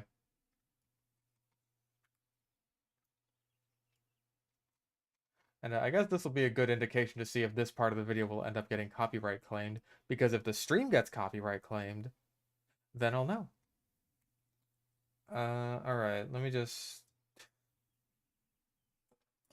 make sure that the audio levels are going to be good. Alright, let's see. That Netflix... Oh. There's no background music yet, by the way. I usually add that last. The latest dump that Netflix has decided to take on my chest is what can generously be called an adaptation of the classic Nickelodeon series Avatar: The Last Airbender. Now, I'm a pretty big fan of Avatar. I loved it as a kid, and I still love it as I'm rapidly approaching the decrepit age of my third decade on this mud sphere. But this is not the show I grew up with, and while it tries to correct the mistakes of a certain... Hold the fuck up, why is the video not playing? Why is it not displaying? I'm just noticing that on stream. What the fuck? What the actual shit? Because I put a lot of effort in these goddamn visuals. I'm gonna make sure you're gonna fucking see them. Like, what the hell? Capture method automatic. Windows 7 and up? I don't know. Let's give it a shot. The latest dump that... Nope. That doesn't do anything. I don't have it full screen.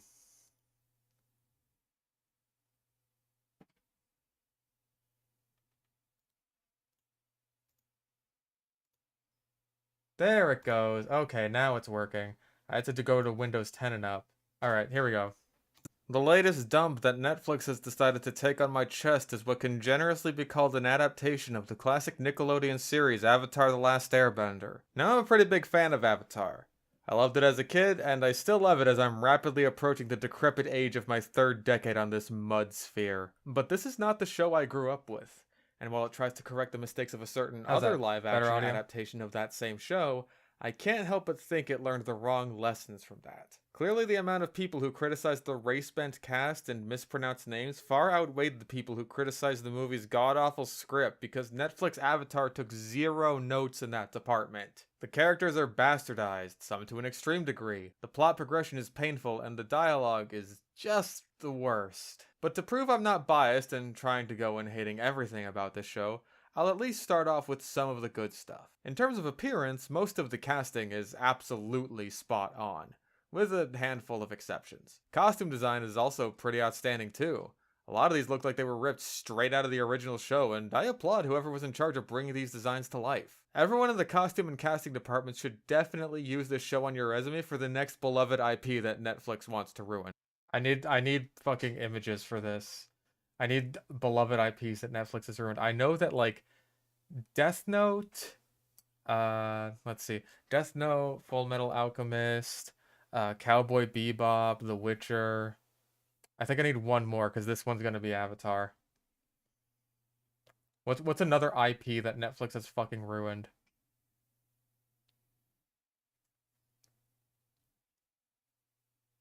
Resident Evil?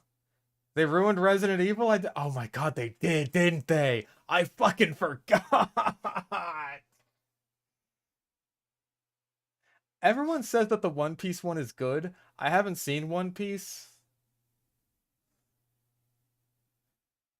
I haven't seen the original One Piece to begin with. God, I fucking forgot they did the Netflix Resident Evil. Oh my god. Okay, so I gotta like write that down.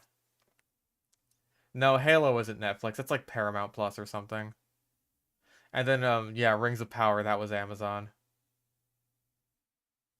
Set design and environments, for the most part, also look pretty good, but there's a few that pretty clearly demonstrate just how thin the budget was spread, and a lot of the times you can tell they're kind of just doing shot reverse shot against a green screen. There's a handful of small ideas and even full-on scenes that actually aren't bad, but it'll be hard to catch them in all of the rest of it. And of course, Sokka said it best. But the effects were decent. So, yeah, that's about it. Now it's time for the bad stuff, which is most of the show. The main things I want to highlight are the changes made from the original show, and the overall impact this has on the narrative progression and characters.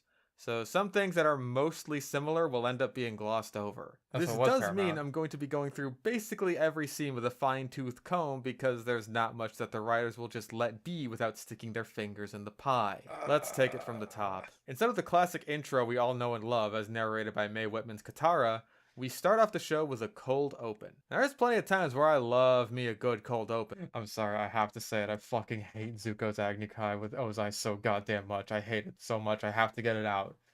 I have to get it out. Okay, back to the video. But this one is just confusing for reasons I'll explain as it goes on. What we have here are two Earth Kingdom spies escaping the Fire Nation with some important information on this here scroll. Now, I know that these guys are Earth Kingdom because as they're escaping, one of them starts earthbending at the Fire Nation soldiers. So, naturally, I don't need it explained to me that— An earthbender! Ah, you know, you probably wouldn't have needed that exposition there if you had a little intro play right before we got into the action. Maybe you could have some fancy visuals showing off the different bending styles, giving a bit of lore and history. Even the movie managed to do that much, and you know what? I think it looked better than this version's intro too. But you know what? It's fine.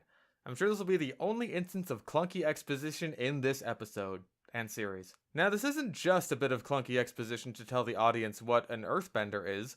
It's also a confusing piece of in-universe dialogue, as this Fire Nation soldier should not be surprised that this man is of the Earth Kingdom. As it's revealed, the fact that this information slipped through to the Earth Kingdom at all was intentional. Fire Lord Sozin intentionally leaked the information that the Fire Nation was going to launch an attack on the Earth Kingdom as a distraction so that no one would be looking when they actually attacked the real target, the air nomads. How do I know this? Well, one of the spies stays behind to let his friend escape with the information, despite being in a pretty fantastic position to get away himself, especially since he could just make this rock wall to block out the firebenders from both of them instead of just one of them. And then once he's captured, Sozin just tells him his evil plans straight out before burning him alive, I guess to rub his face in it, and then cook his face in it. This betrays the true intentions of the scene. Starting in media res has led to some immediate confusion, and so now we need to clear things up the only way we know how, through clunky exposition that has no place in universe. Speaking of which, Sozin's general or whoever here seems to have no idea who the true target really is. A masterful ruse, Your Highness, but tactically, the airbenders are not the threat. Prompting an explanation from Sozin that his true target is the Avatar. However, this prompts another explanation that the Avatar has yet to be revealed. So Sozin says he will kill all of the air nomads. This is an odd piece of dialogue, as it seems to imply if the Avatar had been revealed, then Sozin would have simply stopped at killing him alone, which is pretty short-sighted of him. Even Zhao knew better than that. See, if you die, you'll just be reborn, and the Fire Nation will have to begin its search for the Avatar all over again. One of the main issues I end up having with the scene is that, on paper, yeah, I also thought that, like, when the fucking charred corpse of the Earth Kingdom guy just fell to the ground, it's just like, damn, you're trying really hard to be edgy. It just, like, it really stuck out to me there. I don't mention it in this review because my focus is mostly just on the writing and the changes from the original, but that really stuck out to me as just being really try hard.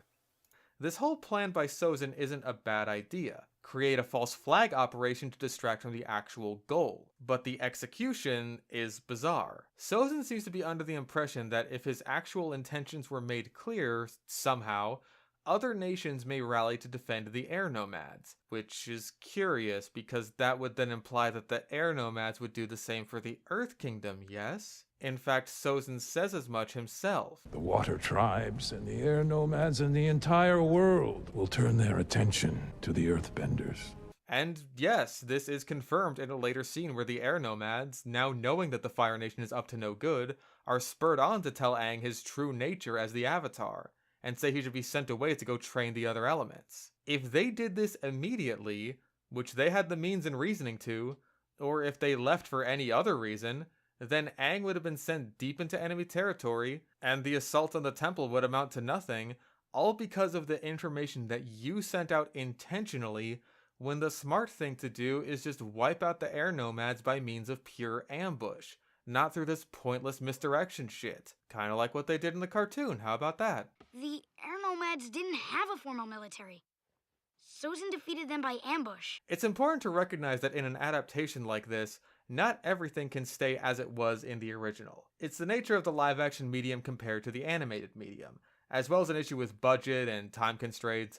I completely understand that. Entire episodes or characters will have to be cast aside because ultimately they're not that important in the grand scheme of things, and their necessary plot beats can easily be slotted in elsewhere without too much issue.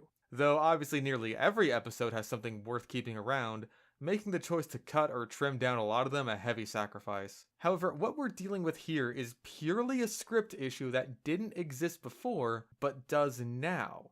And it wasn't a necessary concession as a result of the medium transition. It was a deliberate change made for the sake of it, or I guess for the sake of throwing in exposition. It wasn't even a result of a trimmed down budget and time restraints, because this adds more actors, more special effects, and more sets to the equation that could have been used elsewhere. And what did we get out of it? Worrying signs to come that the writers will be unable to write intelligent characters, which is kind of a problem when the series is largely defined by its cast of highly intelligent characters. Okay, so that's a bad start, but I'm sure once we get into the parts of the show that are actually being adapted instead of invented, it'll start to get good. Never mind, I take it back. They fly Homeboy is now. just flying around without his glider. Okay. Aang is certainly no stranger to using airbending for mobility even without his glider, but it was usually restricted to softening a fall or jumping really high. This looks a lot closer to Zahir's full-on controlled flight in Legend of Korra. Oh, by the way, that show also sucks, but that script is a lot longer and more complicated than this one. I'll get to it one of these days. At least Aang gets to smile. Take that, M. Night. You might be under the impression that this is a nitpick or I'm just criticizing the show for being different because I don't like things that are different, and you're right, I don't. However, controlled flight without his glider means that Aang is now substantially more powerful, and in certain situations where he could just fly, that's now what we're going to be expecting of him. I sure hope no other examples of that come up in this very episode. Alright, a couple of positives. I like seeing more of the Air Temple in its heyday, and Aang and Gyatso's friendship seems to be pretty strong. Well done. However, more negatives arise from this interaction. For one, this line from Gyatso about Aang wishing he had spent more time with his teachers is so on the nose it makes me wish I was dead. Also, Aang is apparently skimping out on his training. He's avoiding it, saying it's nothing but a bunch of boring drills that he already knows everything about, which is odd coming from the youngest airbending master in history, as rightfully pointed out by Gyatso. On my first watch, I assumed he was dodging training because at this point he already knew he was the Avatar, and was avoiding his responsibilities. Something Gyatso would probably be fine with since he was the one who wanted Aang to be as normal a boy as possible, while the other monks were grilling him to train, so this mild scolding is about the most I would expect from him. In the Southern Air Temple, the quick flashback we get with Gyatso has Aang in a sort of malaise after discovering he's the Avatar, but it's unclear how much time has passed since the reveal. I thought we were doing that. However, that's not the case at all, and it's very odd characterization for Aang. This is our first impression of him, and it's one that makes him seem lazy and also a bit overconfident. And that lazy aspect is something that the show actually reinforces in a future episode through dialogue between Aang and Zuko, and even this episode has Aang say that the monks don't trust him to feed the baby bison. So I guess Aang is just chronically irresponsible? But overconfidence is definitely not one of his character traits in this show. If anything, it's the complete opposite. Original cartoon Aang could definitely be laid back, but he was by no means lazy or irresponsible, and his confidence was well placed. Overconfidence was Sokka's whole thing. Maybe it's supposed to imply that him shirking his responsibilities isn't just a one-time thing once he's revealed as the Avatar, but that wasn't just him avoiding his responsibilities because he didn't feel like having them. He ran away because being the Avatar was tearing his entire life apart. That felt way more natural for the progression of the narrative and Aang's character. It makes sense why he's more comfortable taking on the responsibilities after he gets unfrozen, as opposed to back when he ran away. The other big problem I have with this scene is that the Air Nomads are holding this celebratory festival for the passing of the comet. I actually kind of like that as a piece of world building. It makes sense that it's not just the Fire Nation who would see the comet's passing as this once-in-a-lifetime spectacle to be celebrated. So what's the problem? Well, Aang asks Gyatso how many airbenders will be visiting the temple for celebration, and Gyatso says, All of them. all of them! Interesting that everyone is visiting the Southern Air Temple and not holding their own celebrations at their own individual temples, considering in the original show the comet had a pretty wide reach, and in real life Halley's Comet is visible over most of the Earth when it makes its rounds. So the writers had absolutely no faith in the audience believing that the Fire Nation could exterminate all of the air nomads in the world over the course of 100 years of war and genocide unless all of the airbenders in the world were in the exact same place at the exact same time. Wow. Could you imagine 1939 and the World Jewish Convention is happening? Adolf Hitler licking his lips. Sure, Gyatso. Whatever you say. After this, we get the air nomads discussing Aang's future, something Aang was originally present for, but now he isn't. The elders want to send him off to train in the other elements immediately. This is another odd choice. As we'll remember from Roku, mastering the elements takes years of discipline and practice. Or at least it's fucking supposed to. And as mentioned before, the air nomads are making this decision in the wake of the news of the Fire Nation's impending attack on the Earth Kingdom.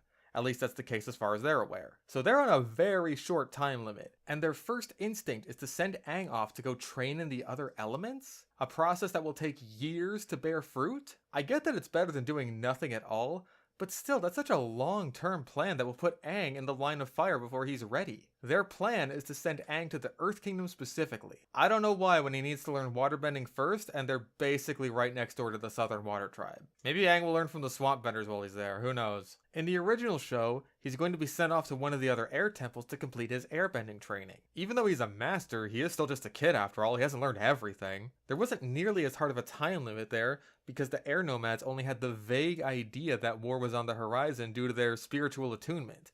Nothing concrete, and certainly nothing involving themselves or the place they planned on sending Aang to, and we had no idea how long the gap was between Aang being frozen and the war starting. The priority is getting Aang ready for his true destiny as the Avatar, and not letting him waste time being a kid. They're arguing the ethics of essentially robbing his childhood from him for the sake of the world at large, a sacrifice the Avatar needs to be prepared to make, even if it's not an easy one for them to force on him, especially those closest to him. Now, it's just more confusing because what they should be doing is bringing other bending teachers here to the Southern Air Temple if your concern is war brewing and your priority is keeping Aang safe. Something you can't do if you send him into the middle of a war zone. Is your plan to put an inexperienced child on the front lines of war?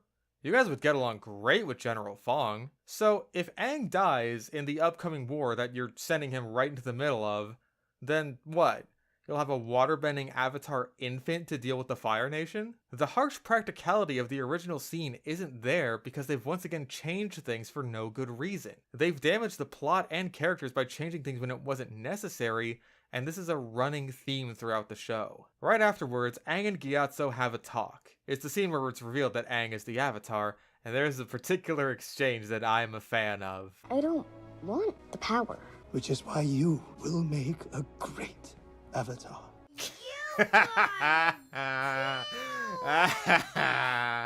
One thing that bothers me, even if it is a small thing, is how we don't get to see how the monks know Aang is the Avatar. In the original show, it was revealed that out of thousands of toys, he picked the exact same 4 that previous avatars did. This is based on a real-life tradition for determining the new Dalai Lama in Tibetan culture, since the Dalai Lama is also said to be reincarnated once he dies, just like the Avatar. This real-world equivalent gives us as the audience something to work with as a baseline, and at the very least, it gives the world a bit of flavor while ultimately making sense as a means of determining who is the Avatar. And now we just don't know how they possibly could know. I know a certain movie that mentioned this. And now we're basically speed running through Aang's flashbacks in the storm, while missing the point of those scenes entirely. Originally, Aang wasn't too sure how to feel about being the Avatar. He didn't know what to think of the situation.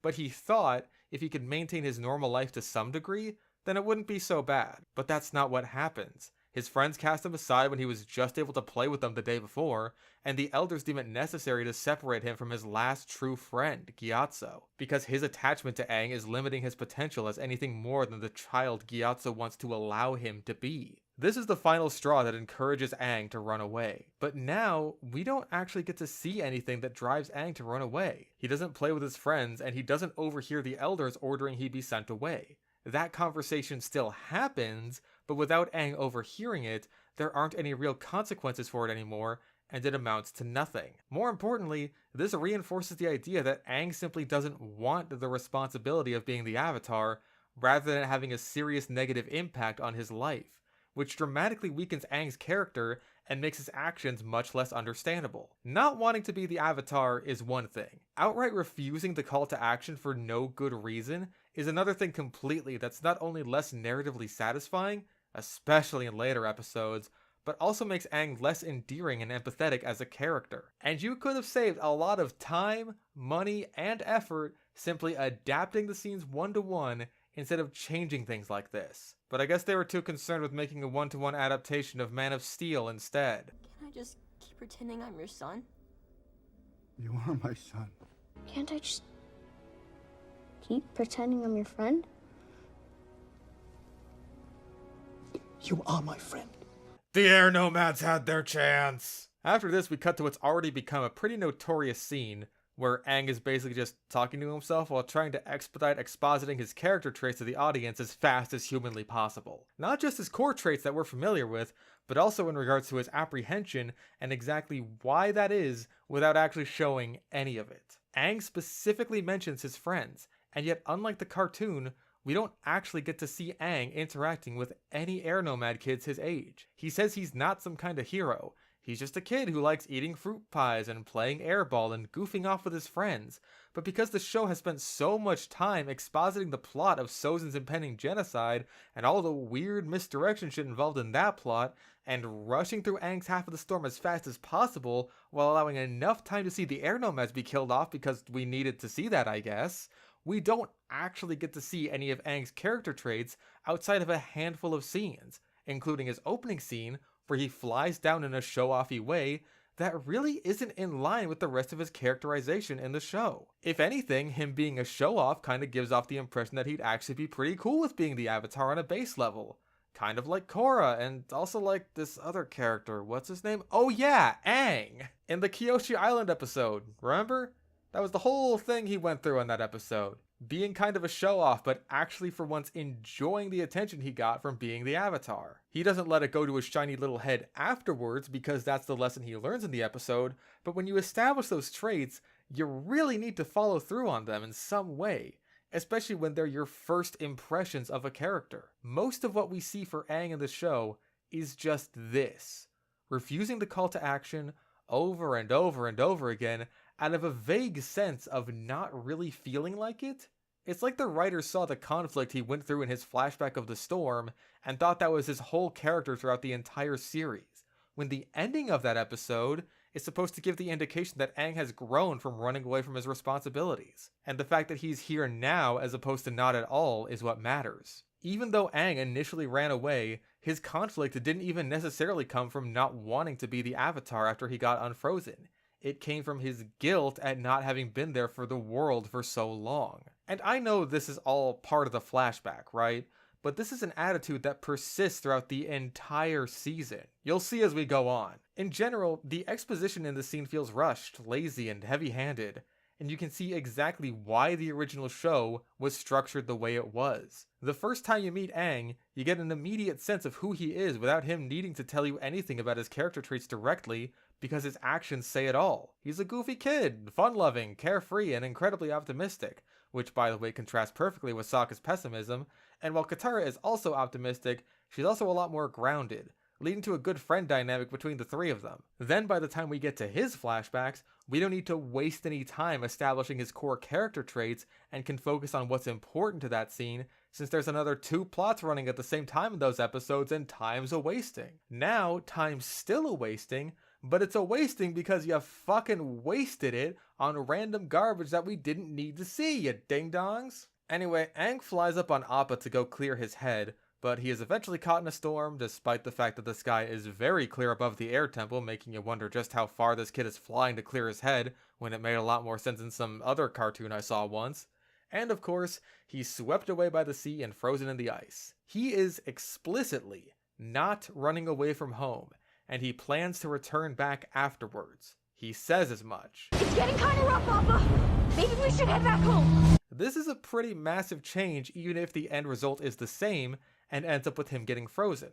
Because now the guilt trip that Aang goes through ends up feeling a lot less earned, which is especially concerning considering just how much timecode is devoted to guilt tripping the fuck out of Aang. I swear to fucking God I'll get to you. Maybe cartoon Aang would have come back eventually if he hadn't gotten frozen, but we didn't know that. Kids come back after running away from home all the time, but now this looks like he took a late night jog to clear his head and got frozen. He didn't deliberately run away. Now his intentional actions didn't have major consequences to nearly the same degree. He just got cosmically, coincidentally unlucky. How coincidentally, you ask? Well, not 2 seconds after Aang runs away, the entire Fire Nation army rolls up on the Southern Air Temple. And I guess they just walked here. Where are your tanks? Where are your Komodo rhinos? Hell, even the damn movie had Komodo rhinos, even if they were literally just giant Komodo dragons and didn't have the horns. I guess they're Megalania. That's a minor detail, sure, but it just looks so goofy to see them all leisurely walking here through a forest when this is a goddamn army. Okay, I am so sorry. I did not realize that on my end chat was just frozen for a very long time. I am so fucking sorry. I had no idea. It was just completely frozen on my end. But that's why I've been quiet, because I thought no one was saying anything. And it was just, I was getting so fucking wigged out. Oh, Google Jingle, I'm just fucking done with your annoying ass.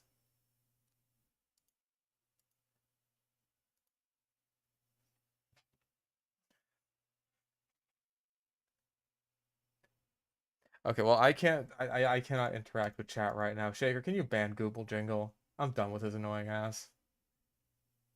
Anyways, back to this. They're not even in formation or anything. If after Aang left, all we saw was a few flashes of fire in the background as the firebenders rocket jumped up to the air temple as some air nomad is doing his business around the courtyard, then we're suddenly hit by the assault, that would immediately be better. It's worth noting that the comet is not all that visible, when in the cartoon it was so imposing and overwhelming that it even illuminated the night sky. This raises another question about the cold open, because the comet is just about as visible then as it is now, and yet the firebenders seemed at about their normal power level. It took multiple firebenders to take down the Earth Kingdom spy, and even then, when he was attacked, he didn't seem all that hurt by it until Sozin decided to turn him into charcoal. And once the assault on the temple actually begins, yeah, this gets way worse because the firebenders are explicitly being powered up by the comet now. Sozin says as much, and God, I sure fucking hope they are if you can fly now, otherwise that raises even more problems. It's bad enough that one of you fucks can fly, but that seems to be the only real distinction in their bending abilities. In the actual combat scenes, you seriously can't tell the difference between comet enhanced and regular firebending. If Sozin didn't exposit to Gyatso that the comet was boosting their power, the audience would have no idea that this is the case, or understand the significance of the comet. We had a warning from Roku early on that the comet would make the firebenders basically unstoppable. But once the comet arrived, we absolutely did not need that explained to us again. Lest we forget what Iroh was able to do just by breathing. And fuck, just listen to the sound design when Ozai starts letting loose. It's like the air itself is screaming in pain. But now, these are just regular fireballs that don't seem to be all that harmful. This massively defangs the effect of the comet, as does the fact that we see multiple comet-enhanced firebenders struggling to take down a single airbender during the combat. At least the earthbender dude looked like he was wearing some kind of armor. What's your excuse tanking comet fire in your robe? What the hell are they going to do in the finale if this is the best the comet offers the firebenders? The latest dump that Netflix... That is as far as the latest version that I've actually saved has gotten. I've gotten about 6 minutes past that, I want to say, roughly. But yeah, that's where the video is at currently. More or less. By which I mean more. It's more. It's more than that.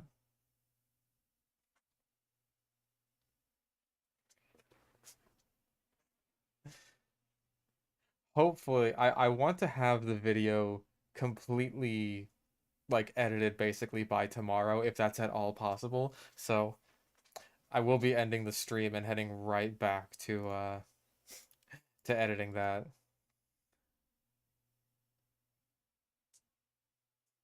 Yeah, this is gonna be like an hour and 15 minutes just for one episode.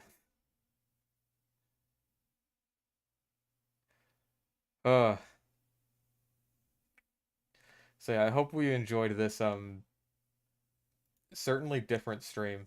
There's no background now. I'm in a void.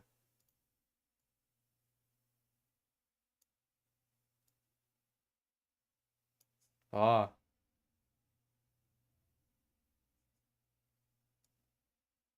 Ah.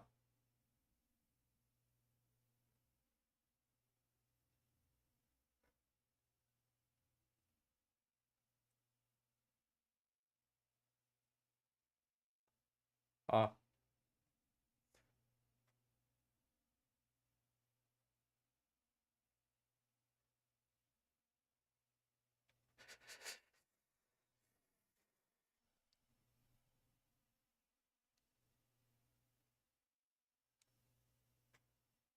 Fish stick on a stick.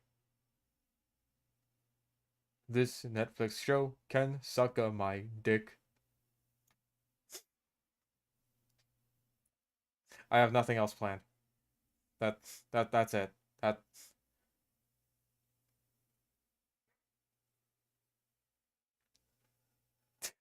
Make that song my new intro. Okay. I'm shrinking. My bones.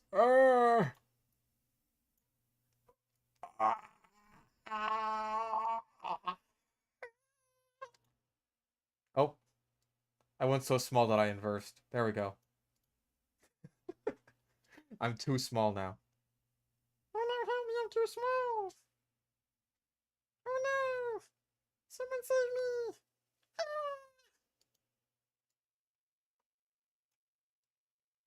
Okay. Wait, now I'm backwards. That's not right. That's not right at all. Okay, hang on. There we go. There we go. I'm back to normal. I'm facing the correct direction. He has become Krill. Alright, I'm gonna go.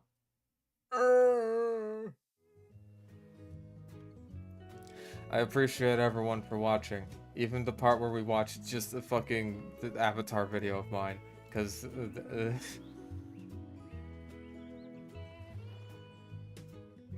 well, I'll get there. I got work to get back to. I'm glad everyone enjoyed today's stream, and thank you for the money and the memberships. Greatly appreciate it. I'm gonna go back to work. After I probably eat something, I guess. Alright. Until then, I'll see you guys next time. And hopefully you enjoyed the Persian Persuader video. Why did I go to stream start?